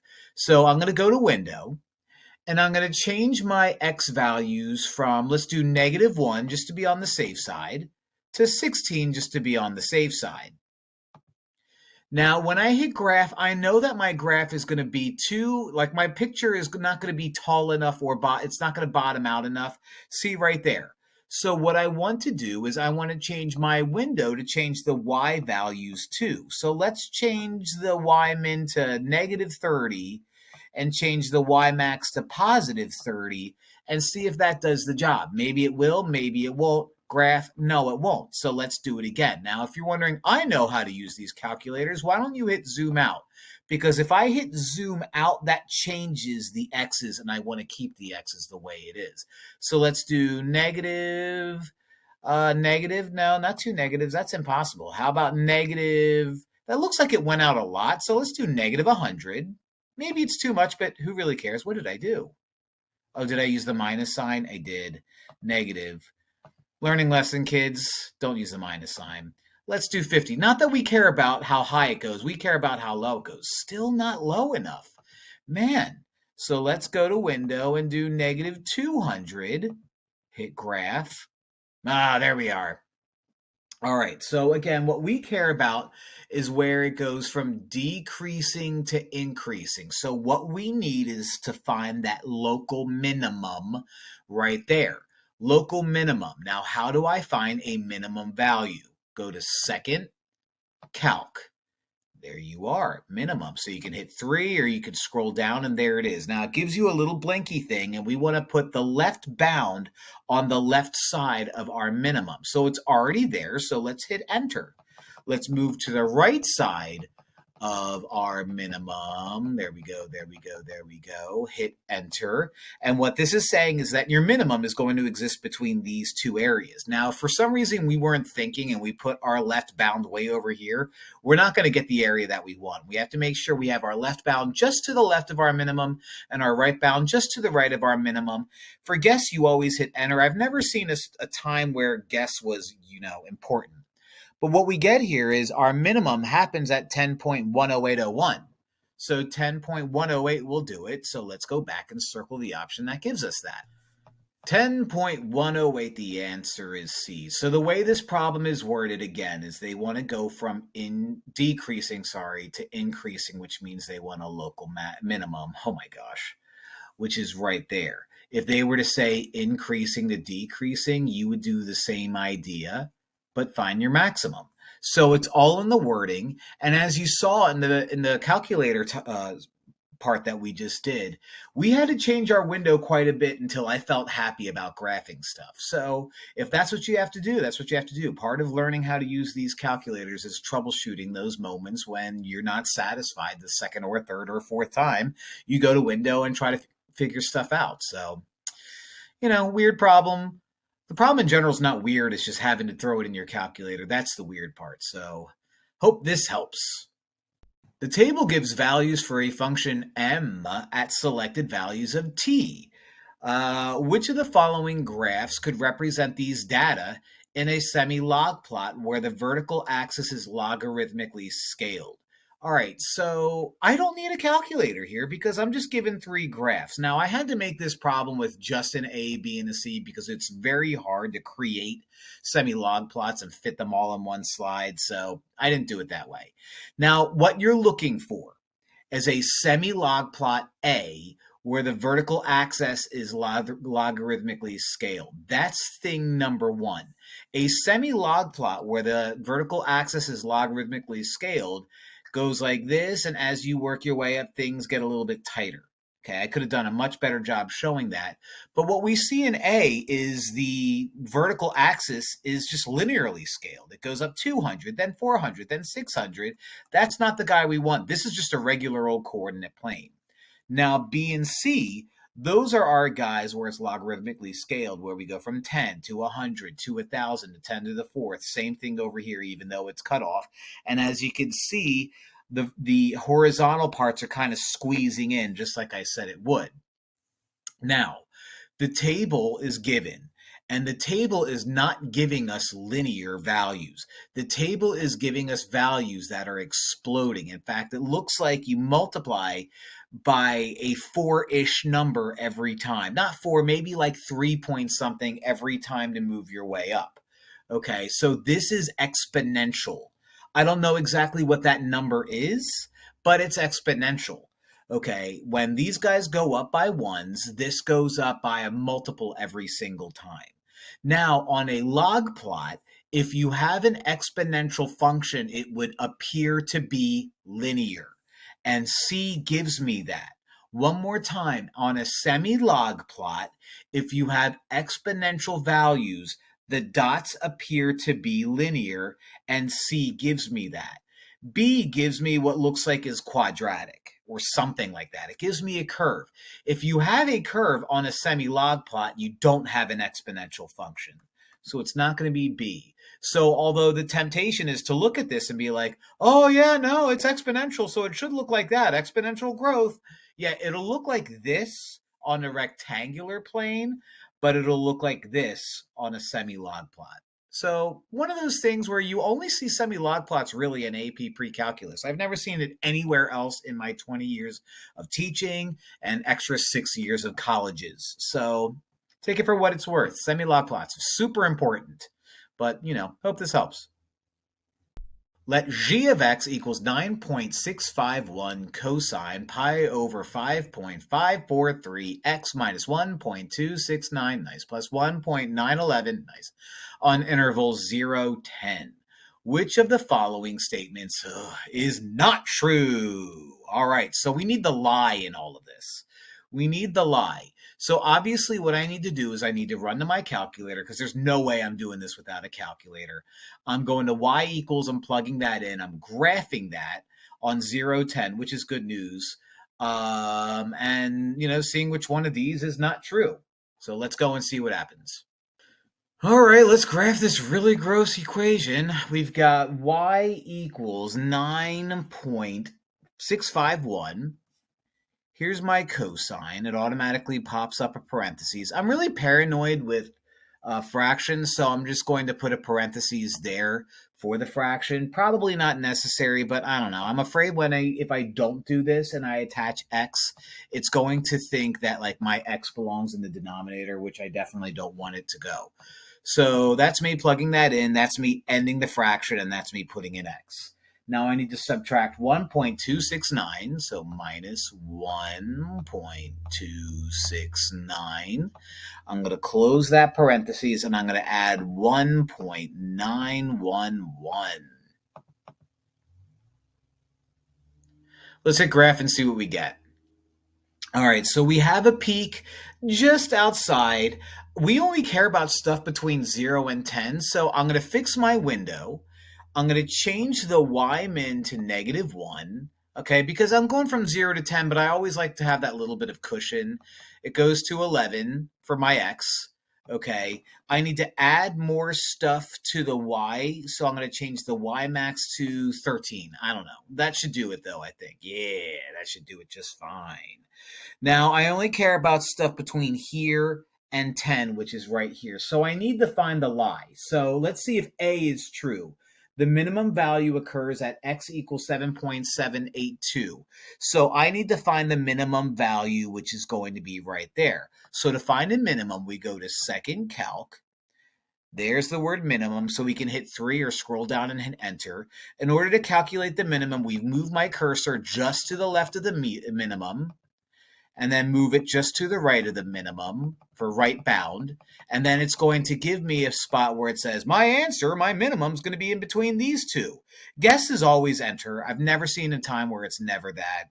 And my minimum occurs at x equals 7.782. So A is true. That's not the lie. A is not the one I want. So let's keep going. The maximum value occurs at y equals 11.562. So here's my maximum value. We're going to do the maximum the same way we did the min, but we're going to do 4, which is maximum. So let's go all the way to the left of that maximum value. There you are. For left bound, make sure you're to the left of it. Hit enter. For the right bound, make sure you're just to the right of it. Hit enter. And for guess, hit enter. And we care about the y value, not the x value. That's the trick behind this problem. The y value is 11.562. Sure is. So B is a true statement. So we need to keep going because the answer is not A and the answer is not B. The midline is the equation y equals 1.911. Now, I do not need to do anything on my calculator here because I find my midpoint by seeing what is added or subtracted to my entire function. So I have blah, blah, blah, cosine, blah, blah, blah, blah, blah, close parentheses. The number that's floating around right after that is my midline. So C is a true statement because my midline is 1.911. So D has to be a lie. Let's find out why. The graph is concave up at x equals 3.281. So let's go back to our graph. 3.281. Here's 1, here's 2, here's 3. So here's 3.8. And at that moment right there, that's concave down. It doesn't start going concave up until we hit the midline. Now, if you're paranoid and like, well, how do I know that that's not like 1.2 or something like that? Well, if you want to find out what the y value is, and if the y value is greater than the midline number, which is 1.911, you can hit second calc and type out your value at 3.281. 3.281. And since that number is much bigger than 1.911, that number occurs above the midline where it just so happens to be concave down. So after all of that, of course, it was problem or option D that was the lie, and we want the one that is the lie, so we are going to circle D. Oh boy, so much fun. The answer is D.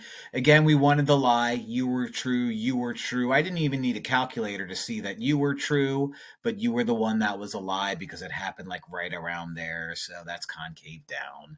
So yeah, lots to do in that problem, but it's a tricky one, and we did it. Hope this helps. The function f is defined by f of x equals a sine b x plus c close it plus d. This is the typical sinusoidal equation function where your amplitude, your frequency, your horizontal shift, your vertical shift for constants a, b, c, d.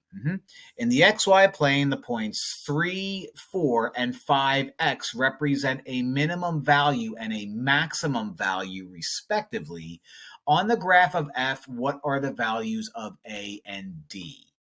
Now, I'm not going to use a calculator here. There's a thing in your calculator called sine reg, and maybe this will do the job for you, but I'm not sure if you can only do sine reg with 2 points. I'm going to envision this without the use of a calculator.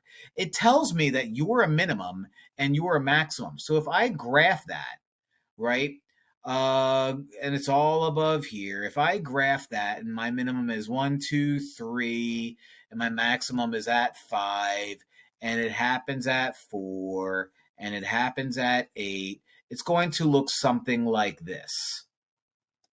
Okay? And there's not a ton, but we only need to find 2 things, A and D. Now, I said it a second ago, but I said it pretty quickly. I care about A, I care about D. Now, why I'm circling A and D and doing weird things with it, because I already started it and I don't feel like stopping. A stands for amplitude. Amplitude. Amplitude is half of the total height. Okay? Now, if I look at my total height here, I go from 4 to 8. So half, let me see, 8 minus 4 is 4. Half of 4 is 2. So my A is going to be 2. So that eliminates this guy. Now, what does D stand for? D stands for the midline. D stands for the midline. It's the area that cuts my line in half. But specifically, in the way you can get that numerically is whatever the low point is and whatever the high point is, it's literally half of that. So drawing this out, we can see that it's 6. If you were given terrible numbers and asked to find the same exact thing, you would do your minimum value plus your maximum value and divide that by 2. Midline is just like a midpoint where you add 2 things and divide by 2. So that gives you 12. 12 over 2 is 6. So your midline is 6. So D equals 6. So we need the one where A is 2, D is 6. It's going to be in sync. But again, one of those problems where you didn't really need a calculator. And again, sine reg, oh boy, sine reg, that's something we don't want to do. Sin regularly? Anyway, sine reg, I'm not even sure if that would work with 2 points. So I'm not even going to try it. I'm just going to stick with my own brain, the human calculator. Hope this helps. This is going to be terrible. Let P of x equals 3x to the 4k minus 111 all over e squared plus 3.3. K represents an integer. If P of 2 equals 61.465, find P of negative 1. So this is what I'm going to do. I'm going to run to a calculator, come back here, and then run back to a calculator again. What I need to do first is it just told us that if I were to plug in 2 for x, because, P of x, P of 2 means x is 2. If I were to plug in 2 for x, I'm going to get 61.465. Okay, so let's actually do this. Let's see what I can do without the use of a calculator first. I might regret this, but in doing this, it might make my life a lot easier. Okay, maybe. I don't know. Again, if I plug in at 2 for x, I get that number. So I'm going to rewrite this equation and say instead of p of x, 61.465 equals 3, and I'm going to put parentheses here because why not, 2 to the 4k minus 111 all over e squared plus 3.33. Now my job is to get k all by itself. I'm going to multiply both sides by whatever e squared plus 3.33 is. That allows that to go away. So e squared plus 3.3, just 3. I think I said 3 before, but it's just that. All right, so now what I have is e squared plus 3.3 times 61.465 equals 3 parentheses 2 4k to the 4k minus 111. Let's add 111 to both sides. Add 111 to both sides. So now I have e squared plus 3.3 parentheses 61.465 parentheses plus 111 equals 3 parentheses 2 to the 4k parentheses. All right. Divide both sides by 3. Divide both sides by 3. And just to make life easier, that makes u, and u go away. I think we're all good with that. This is going to be the nightmare. I'm going to have to log base 2 both of these. Log base 2, log base 2. Now, if I log base 2 to the 4k, what happens is that goes away and 4k drops down. So that goes away and 4k drops down. So let's get rid of that and just put 4k here. And if you're like, oh boy, are we done yet? Now I take this whole thing and divide it by 4 because I have to divide this by 4 to get k all by itself. So after all of that, I'm going to pray to the God that I serve that I type this whole thing into my calculator correctly. That'll give me k. And if you're like, hooray, then we're going to be done, right? No. We are not going to be done because once I have k, then what I have to do is plug that k into this equation and then plug in -1. Oh, we're only halfway done, boys and girls. So wish me luck. Let's plug this into our calculator and see what god-awful number we're probably going to get. Buckle up, baby. You're in for a wild ride. So we have a huge fraction, and the fraction is that huge log thing, as you can see on the right. That's the numerator, and then the denominator is 4. So I'm going to wrap the entire numerator in parentheses. Okay, now there's a little secret for log that if you hit math and scroll up a few times, there's log base. Okay, what that does is it allows you to plug in log base 2. See, before you would have to do the change of base formula. Not anymore. Now what I have is a really big fraction, and with really big fractions, I like parentheses. So I have another parentheses. I'm going to type in e squared, so I could use, I guess, where's my e to the whatever? So second e to the whatever squared. Let's move over. Plus 3.3 close that parentheses, 61.465, close parentheses, plus 111. Ooh, that was a close one.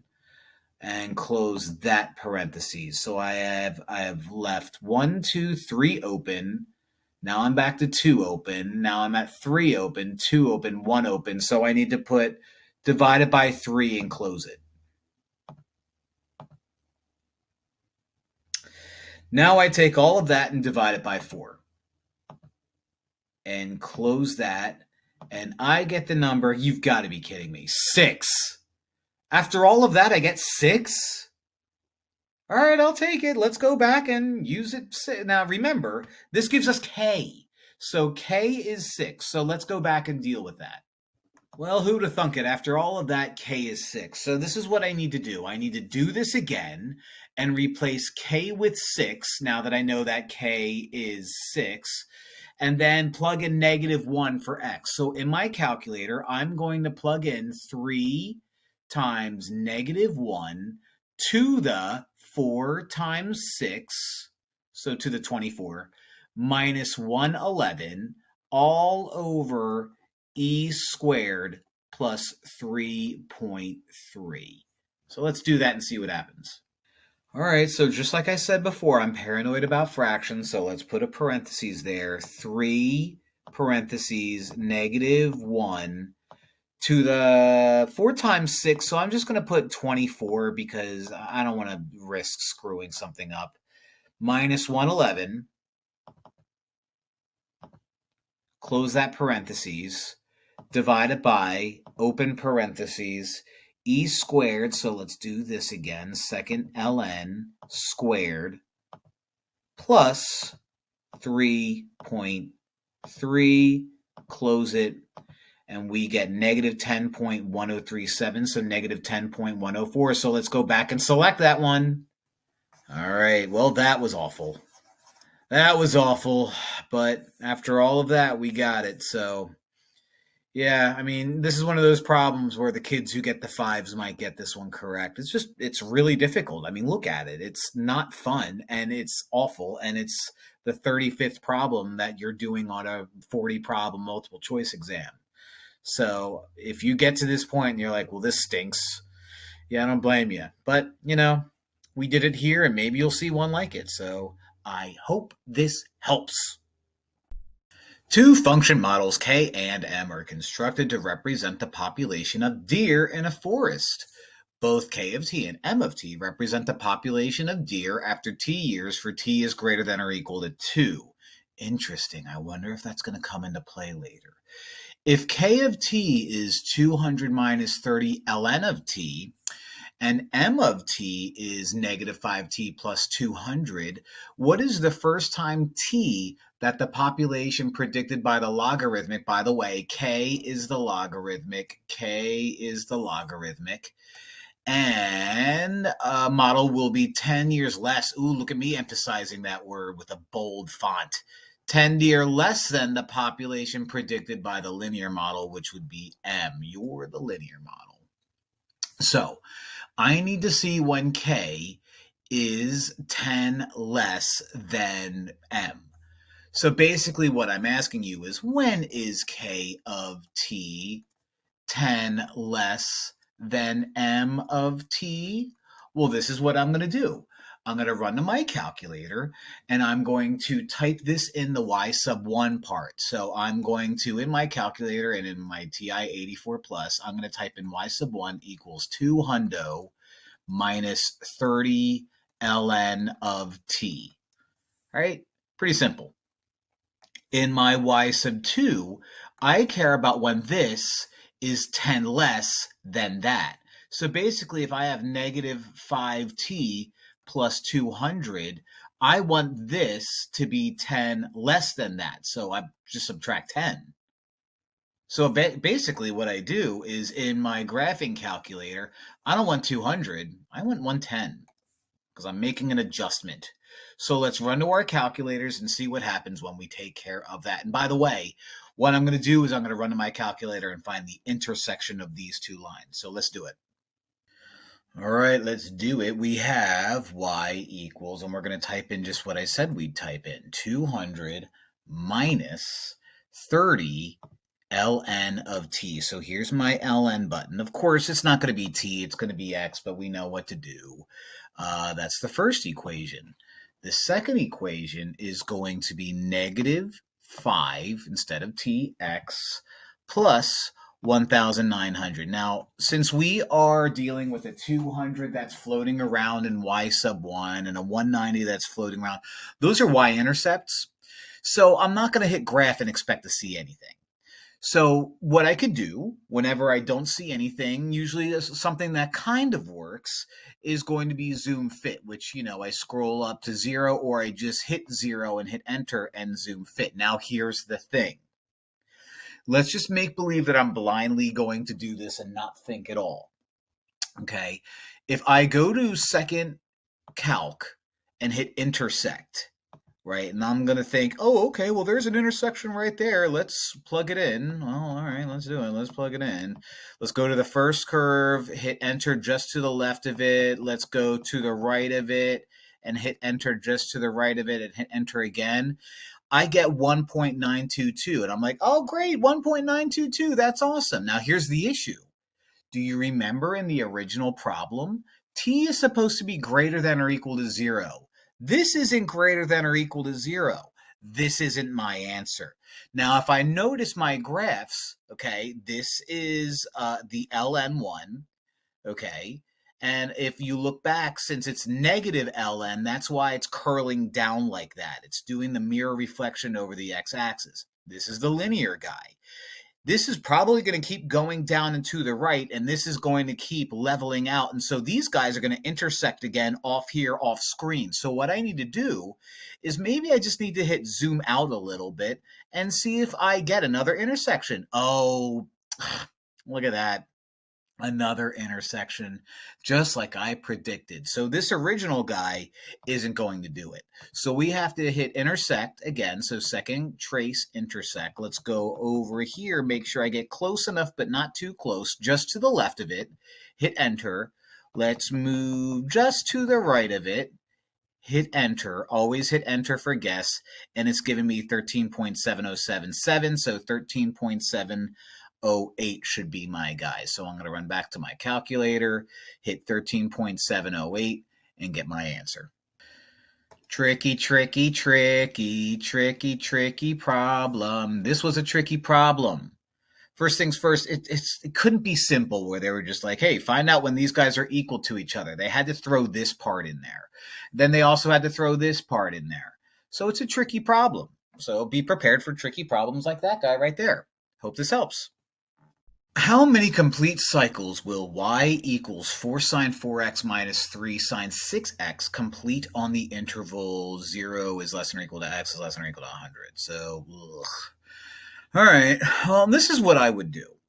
The last thing I want to do is graph that. And I know whenever I have like weird things like this, it's not going to be like, ooh, all pretty and stuff. It's going to be like this, where it kind of goes back and forth, almost like a heart rate thing. Of course, it's never going to look like that. I just don't know how to draw. So what I'm going to do is I'm going to graph this in my calculator, right? And find out how long it takes for one period to occur. Okay, so if it goes up and down and then slows down and then repeats the process right around here, I'm going to find out what one period is.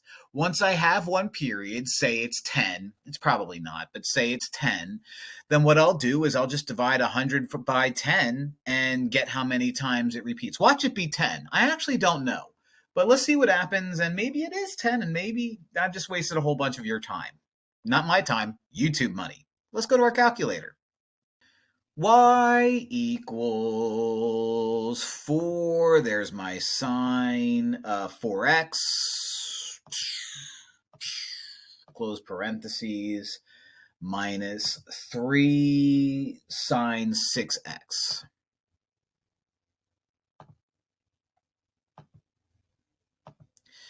Now this is what I'm going to do. I'm going to hit window before I graph this. actually, I'm sorry, zoom before I graph this, and zoom trig. Usually that gives me friendly pi-ish numbers. Maybe it will here, maybe it won't here. I don't know. Let's see what happens. Okay, I hated that. I hated that a lot. So why don't I not do that? And why don't I change like a window from like 0 to, let's do 2 pi, just to see what happens. Maybe that window is not good enough. A lot of what we're doing is kind of like seeing a window that works for us. That is much better. Okay, that is much better. It looks like what's happening is we start kind of like at this weird thing, like at this almost negative coast looking thing, and then way up, then down, then way up, then kind of down, then it repeats at that guy right there. Now let's use common sense. Since the window I created was 0 to 2 pi, it seems to repeat right here in the middle of 0 and 2 pi. This is going to come as a shock, but that number in between 0 and 2 pi is pi. Now, if you're ever uncertain as to where things are, you can always do an intersect, or you can always do second calc and do a 0. But I'm fairly confident that that number right there is pi, since that number right there is 2 pi. So I'm going to go back and finish the problem, and I'll probably have to come back here again because the numbers are going to be gross. But now that I know that my period is pi, that makes the problem a whole lot easier. Okay, so as you can see, the period was pi. Okay, not pleasant, not fun, but the period was pi. Now, the last thing that I said before that I wanted to do is try to count how many cycles happened during that. So what I'm going to do instead is I'm going to run to my calculator and find out what 100 divided by pi is. Now, before I do that and circle my answer, it wants to know how many complete cycles will occur from the beginning to the end, from 0 to 100. Now, I'm definitely going to get a decimal here. No matter what decimal I get, I'm going to round down because I have to complete a cycle. So let's just make believe that I get some number like 9.99. Did I complete a 10th cycle? No. So the answer is just going to be 9. So that's not what's going on. But let's just make believe that is what's going on so I can go back to my calculator and see what happens. All right, so 100 divided by, that is not the button I wanted to hit. Start over, start over, start over. All right, so 100 divided by pi, which is second caret thing, is going to give me 31.83. Who cares? As I said previously, we're rounding this guy down. So let's round it down to 31, go back and circle the answer, and I'm done. Okay, so we got 31 point who cares, which means no matter what, we round down to 31 because we're completing cycles. If I were smart, I would have made 32 an option. But I guess I'm just not smart. I don't know what I'm doing. Either way, weird problem. Hope this helps. The graph shows a piecewise function j of x. If h of x represents the inverse of j of x, what is the maximum value of h of x? Oh, cool, a calculator problem that we don't need a calculator for. It's happened a few times if you're watching all of my videos, and this is where it happens again. I don't need a calculator for this. Why it's in the calculator section, I don't know, to confuse you. But what I have is I have a regular function here, and I care about the inverse. Now, I am not an artist. What I don't want to do is I don't want to graph this just by looking at it. So let's use the idea of what an inverse actually does. First off, this is j of x. Okay, so let's write out a table for j of x using what looks like the 4 dots that I have. So I have x, I have j of x, and I have 0, 0. That's an obvious point. I have 4, 4. That's an obvious point. I have 5, 3. That's an obvious point. And I have 8, 9. That's an obvious point. Now, the first step in finding an inverse is swap the y and the x values. So why should that change here? So 0, 0 swapped becomes 0, 0. Good job. 4, 4 swapped becomes 4, 4. Good job. 5, 3 swapped, finally a change, is 3, 5. Good job. And then 8, 9 swapped is 9, 8. Now this is my h of x function.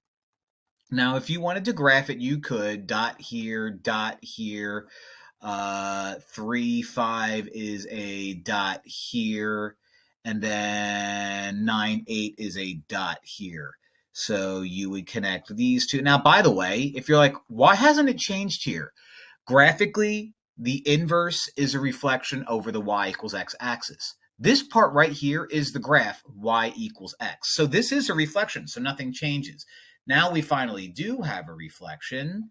And oh, please let me graph this well. Nailed it. Now that was extracurricular. I didn't need to do any of that. What I really needed to do is, now that I have h of x, I just needed to find out the maximum value, and that maximum value is 8, not 9. 9 is not a maximum value. When they talk about maximum values, they mean the maximum value that shows up on the y-axis. Okay, so in this case, it's going to be 8C is my guy. So we did a little extra here, but you know what? I had fun. And look at the pretty little drawing we made. It looks like a arrow with a disability. 39th problem, or 38th problem. Oh gosh, hope this helps.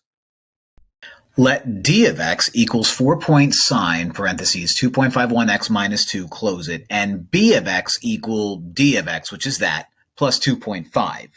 Which of the following is not a 0 of b of x on 0 pi? All right, well, b of x is just d of x added to 2.5, so let's change that. We care about b of x. It would be nice if I had the pen. B of x is now going to be 4.5 sine 2.51x minus 2, in parentheses, plus 2.5.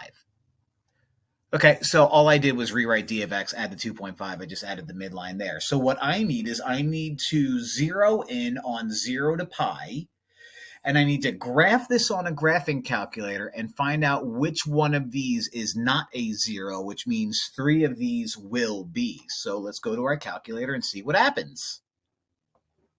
All right, so we've got 4.5, we've got sine, we've got parentheses, 2.51x minus 2, so 2.51x minus 2, close it, but now I'm adding 2.5.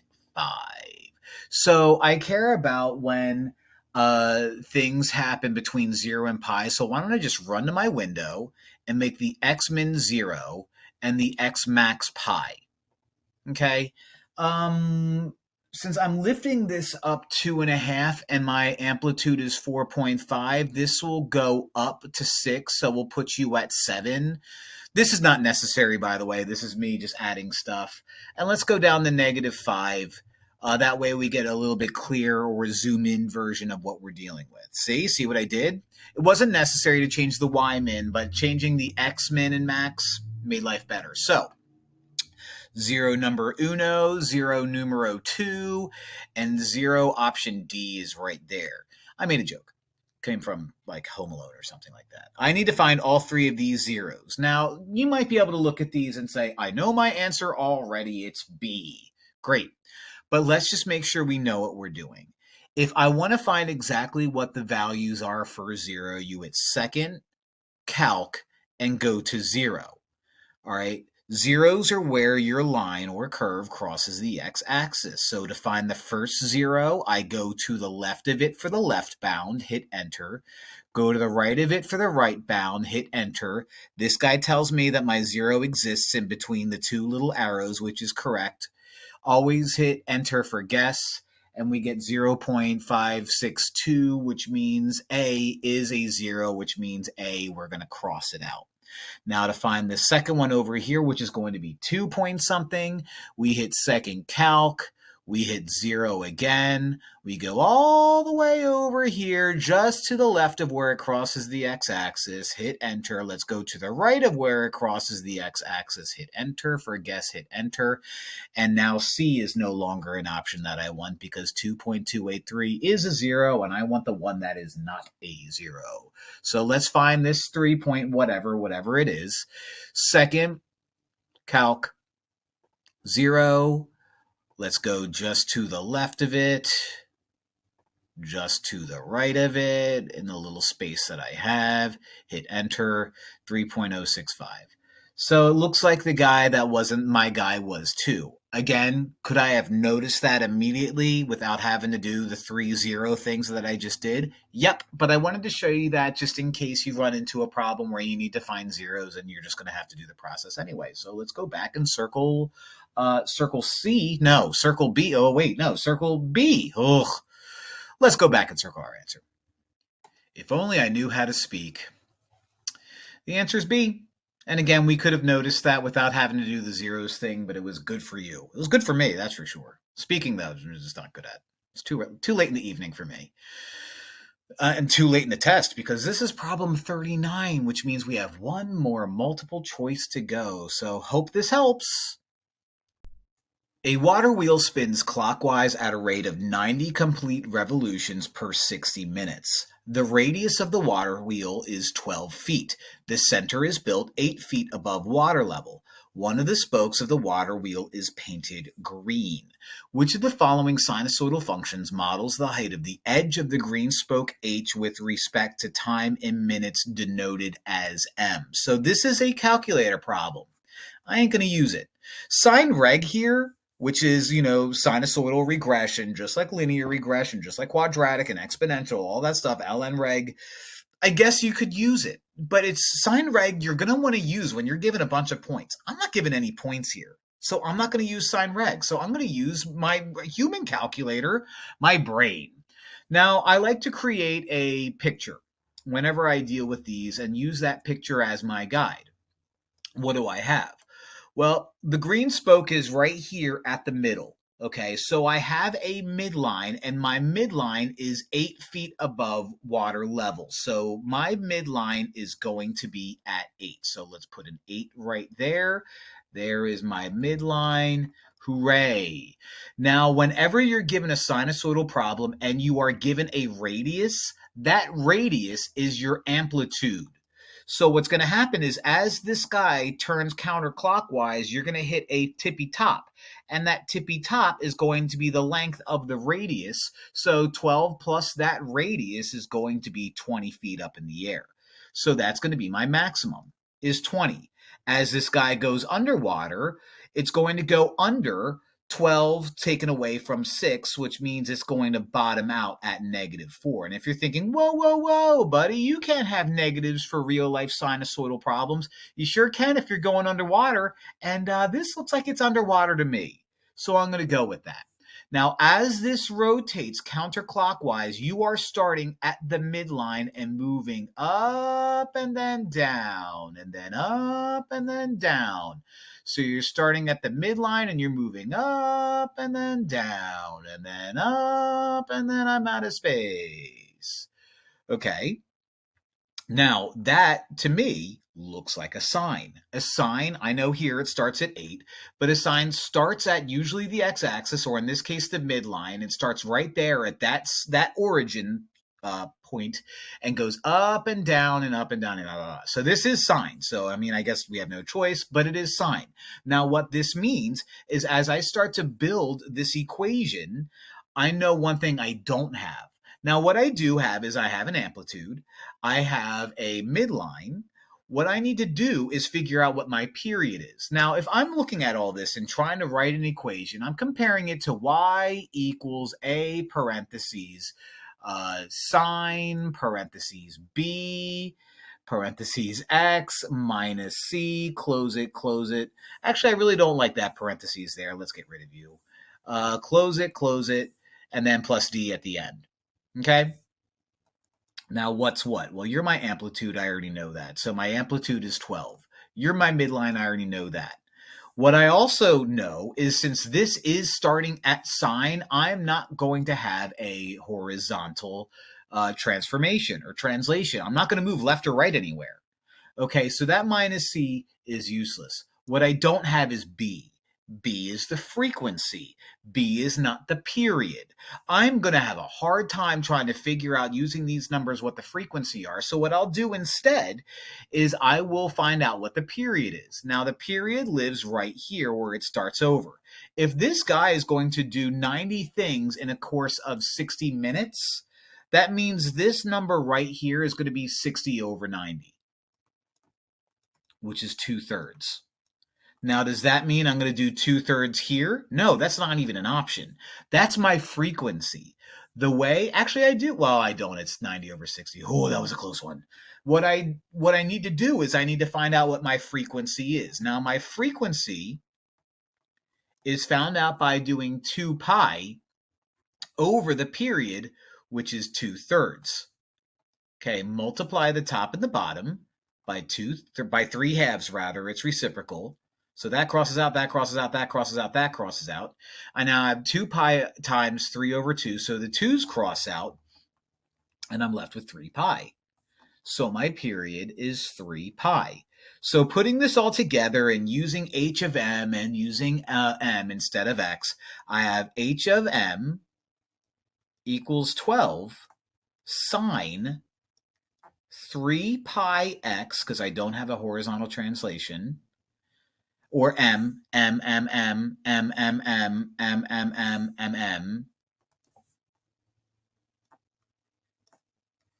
plus 8. So that's problem number 40 in our multiple choice test. Okay, could I use a calculator? Probably, but I just, I didn't want to because I didn't need to. And sinusoidal regression is just not fun if you don't have any points. This, however, is fun. So 40 problems down. This is a typical practice test, what it would look like. Hope this helps. Hey.